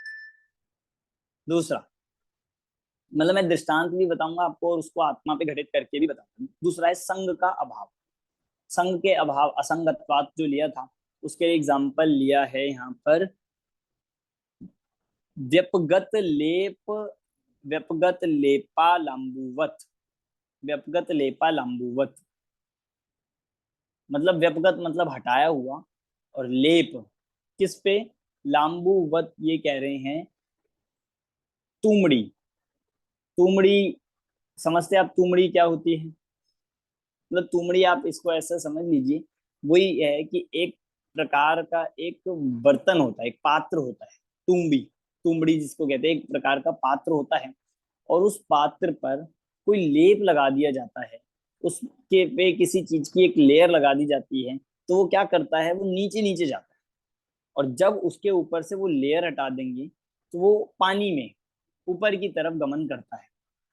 तो यहाँ हम भी जीव पे ये लगा सकते हैं, जीव के साथ अभी संग है, लेप लगा हुआ है, किसका, द्रव्य कर्मों का, भाव कर्मों का, नौ कर्मों का, इसलिए नीचे नीचे गमन हो रहा है। और जैसी लेप का अभाव होगा तो ऑटोमेटिक ही जीव ऊर्ध्व गमन, आकाश में गमन, सिद्ध शिला की ओर गमन कर जाता है। ये हो गया तुमड़ी के एग्जाम्पल से बता रहे। तीसरा बंधत्वात्, बंध बंध छेदत्वात्, बंध के छेद से, बंध के अभाव होने से। बंध क्या है, इसमें एग्जाम्पल दिया है एरंड बीजवत, मतलब एरंड नाम का एक पौधा होता है जिसमें एरंड के बीज होते हैं, ऑयल वगैरह जिसके बनाए जाते हैं एरंड के, और उस बीज के लिए ये कह रहे हैं, इस बीज का ऐसा स्वभाव होता है कि जैसे ही ये बीज अपने उस कोश से टूटता है, ऊपर की ओर गमन करता है। जैसे ही बीज उसमें से अपने जो वो होता है उसका, उस कोश से निकलता है, वैसे ही वो बीज ऊपर की ओर गमन करता है, उसका ऊपर की ओर बढ़ने का स्वभाव है। तो ये भी कहा जैसे बीज छूटता है और ऊपर की ओर, तो ऐसा ही जीव का जैसे बंधन छूटा है, परिग्रह का, कर्मों का, बंधन के छूटते ही ये जीव कहाँ, ऊपर की ओर गमन कर जाता है।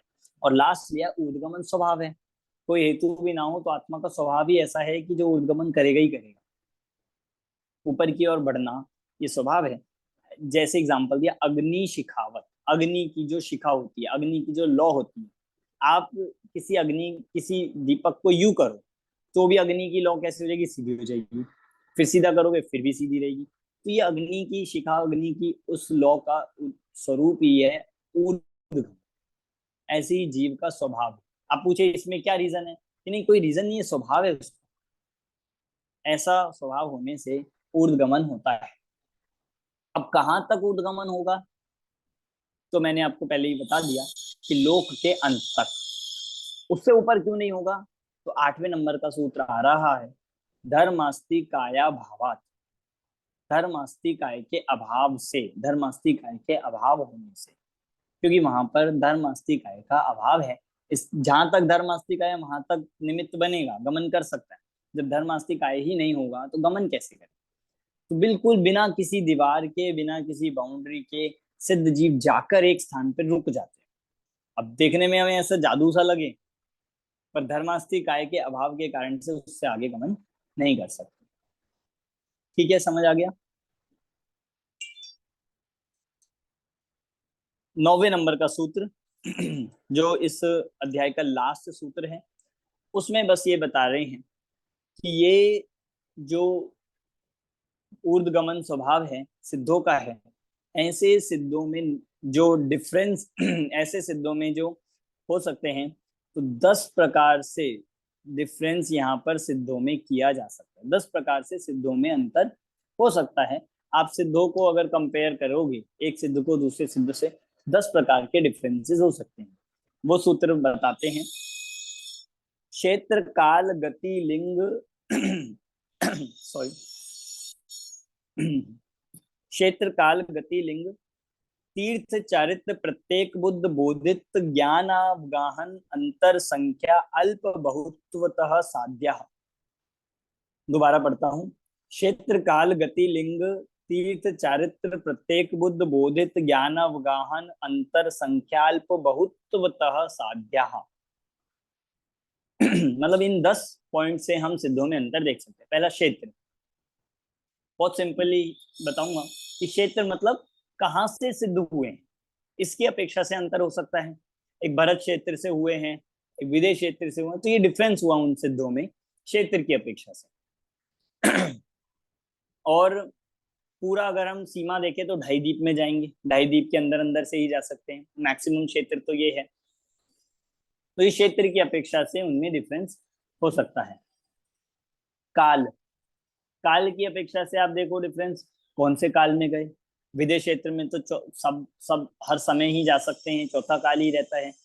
पर भरत क्षेत्र में, एरावत क्षेत्र में तो चौथे काल में ही जाते हैं मोक्ष, इस तरह से।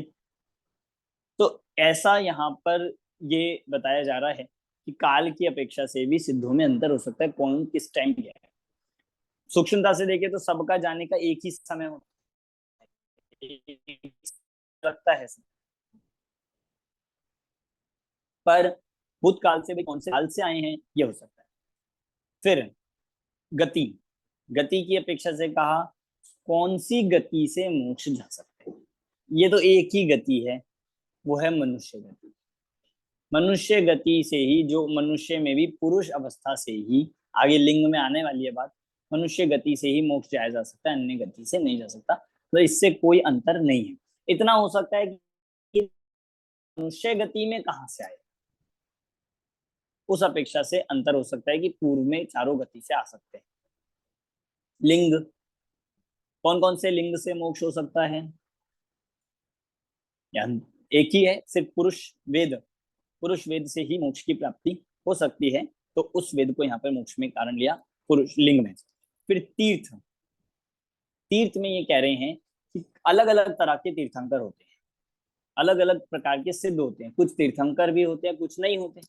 कुछ धर्म तीर्थ के प्रवर्तन करने वाले होते हैं, कुछ नहीं होते। इस अपेक्षा से तीर्थ में अंतर हो गया। कुछ तीर्थंकर होते हैं और कुछ तीर्थंकर ना होके तीर्थंकर के काल में जाते हैं। कुछ तीर्थंकर के काल में भी नहीं होते, तीर्थंकर भी नहीं होते और अलग से जाते हैं। वो भी सिद्ध है। अलग अलग तरह से ये उनका तीर्थ की अपेक्षा से डिफरेंस हो सकता है। इसके बाद चारित्र। चारित्र में तो एक ही चारित्र है, यथा क्या चारित्र, जो जिस चारित्र से ही सिद्ध अवस्था की प्राप्ति होती है। तो इस तरह से वो ऐसे चारित्र के धारक होते हैं परम यथा क्या चारित्र। फिर कहा प्रत्येक बुद्ध है या बोधित बुद्ध है, मतलब जो उन्होंने मोक्ष मार्ग प्राप्त किया, देशना प्राप्त करी, स्वयं से करी है या किसी से करी है। प्रत्येक बुद्ध मतलब स्वयं से करने वाला, और बोधित मतलब दूसरे के उपदेश से प्राप्त करने वाला। जो उनके सम्यक का कारण बना या जो उनके देशनालब्धि का वो सम्यक दर्शन का कारण बना है, वो स्वयं से बने या दूसरे के उपदेश से हुआ। स्वयं से मतलब किसी जाति स्मरण से हुआ या किसी तीर्थ दर्शन से हुआ, इससे हुआ। चौथा है ज्ञान। कौन कौन से ज्ञान वालों को मोक्ष हो सकता है? भाई जरूरी नहीं है किसी को अवधि ज्ञान मना पड़े ज्ञान हो, सीधा मति श्रुत ज्ञान था, सीधा केवल ज्ञान प्राप्त कर लिया, ऐसे भी हो सकते हैं। और कोई मति श्रुत अवधि वाले थे, वो केवल ज्ञान प्राप्त कर ले, ऐसे भी हो सकता है। और कोई मति श्रुत अवधि मना पड़े वाले थे, वो केवल ज्ञान प्राप्त कर ले, ऐसे भी हो सकता है। मतलब 2 ज्ञान, 3 ज्ञान, 4 ज्ञान उनके पूर्व में हो सकते हैं। और अवगाहन। अवगाहना कौन से साइज के, कितने साइज में हो सकते हैं सिद्ध, अलग अलग।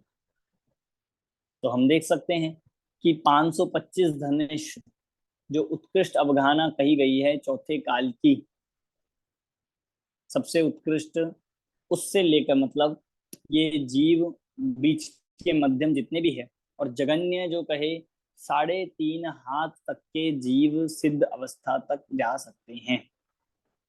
3.5 हाथ जो जगन्य अवगाहना है जो उस काल की, उस अपेक्षा से ये सबसे छोटे हाइट वाले सिद्ध जो होंगे वो कितने होंगे? 3.5 हाथ। और बहुत सारे हैं।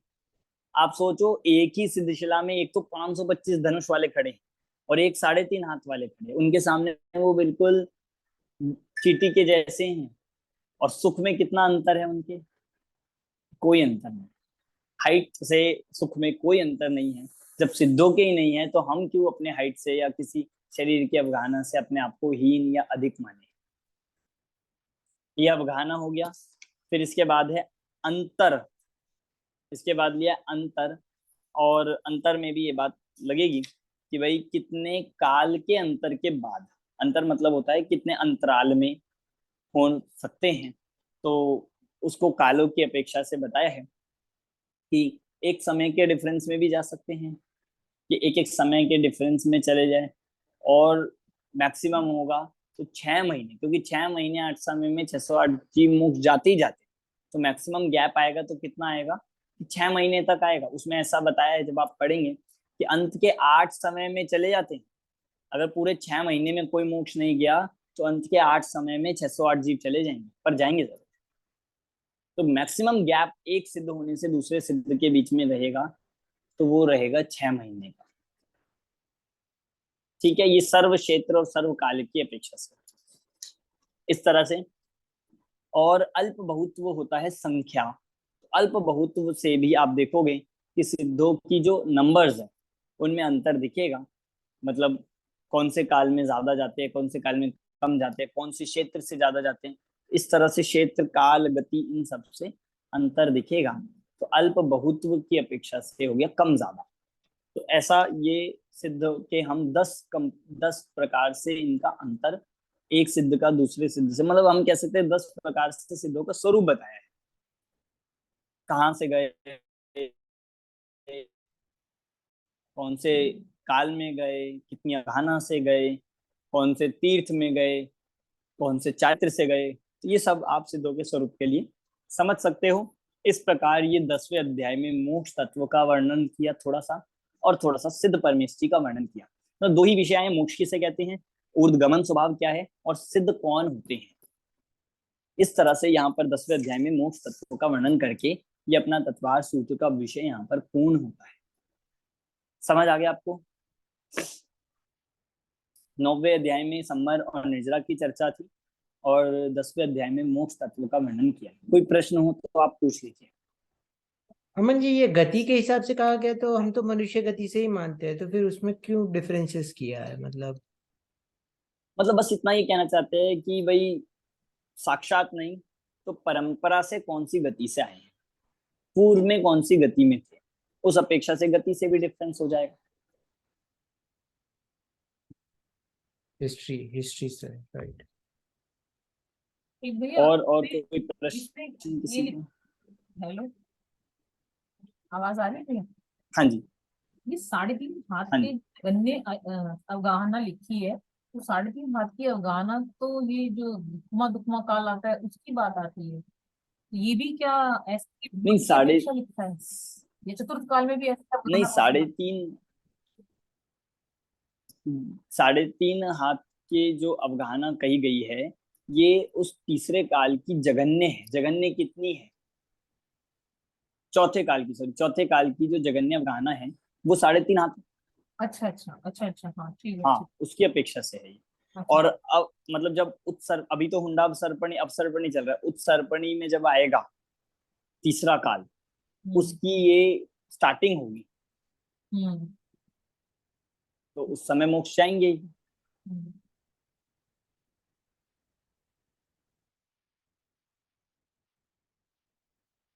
ठीक है। तो और कोई प्रश्न हो तो आप पूछ सकते हैं, बाद में भी ग्रुप पे पूछ सकते हैं। आप इसको पढ़िएगा। हमने पूरा तत्वार सूत्र जितना हमारे कोर्स में था उसको हमने देखा। आप सूत्रों का पाठ करते रहिए। सूत्र का पाठ करेंगे तो सूत्र रिवाइज हो जाएंगे, जिससे हमें विषय एक बार बना रहेगा। और जब आप पाठ करोगे, पढ़ोगे, तब ही डाउट आएगा दिमाग में, और डाउट आने पर वो विषय क्लियर होगा। इस तरह से आप सब करते रहिए। हम अगले विषय को अगली कक्षा से हम अब स्टार्ट करेंगे। और बाकी इससे संबंधित जो आपके प्रश्न हो वो आप पूछ लीजिए, हम इस वीक में उन्हें क्लियर करेंगे। ठीक है।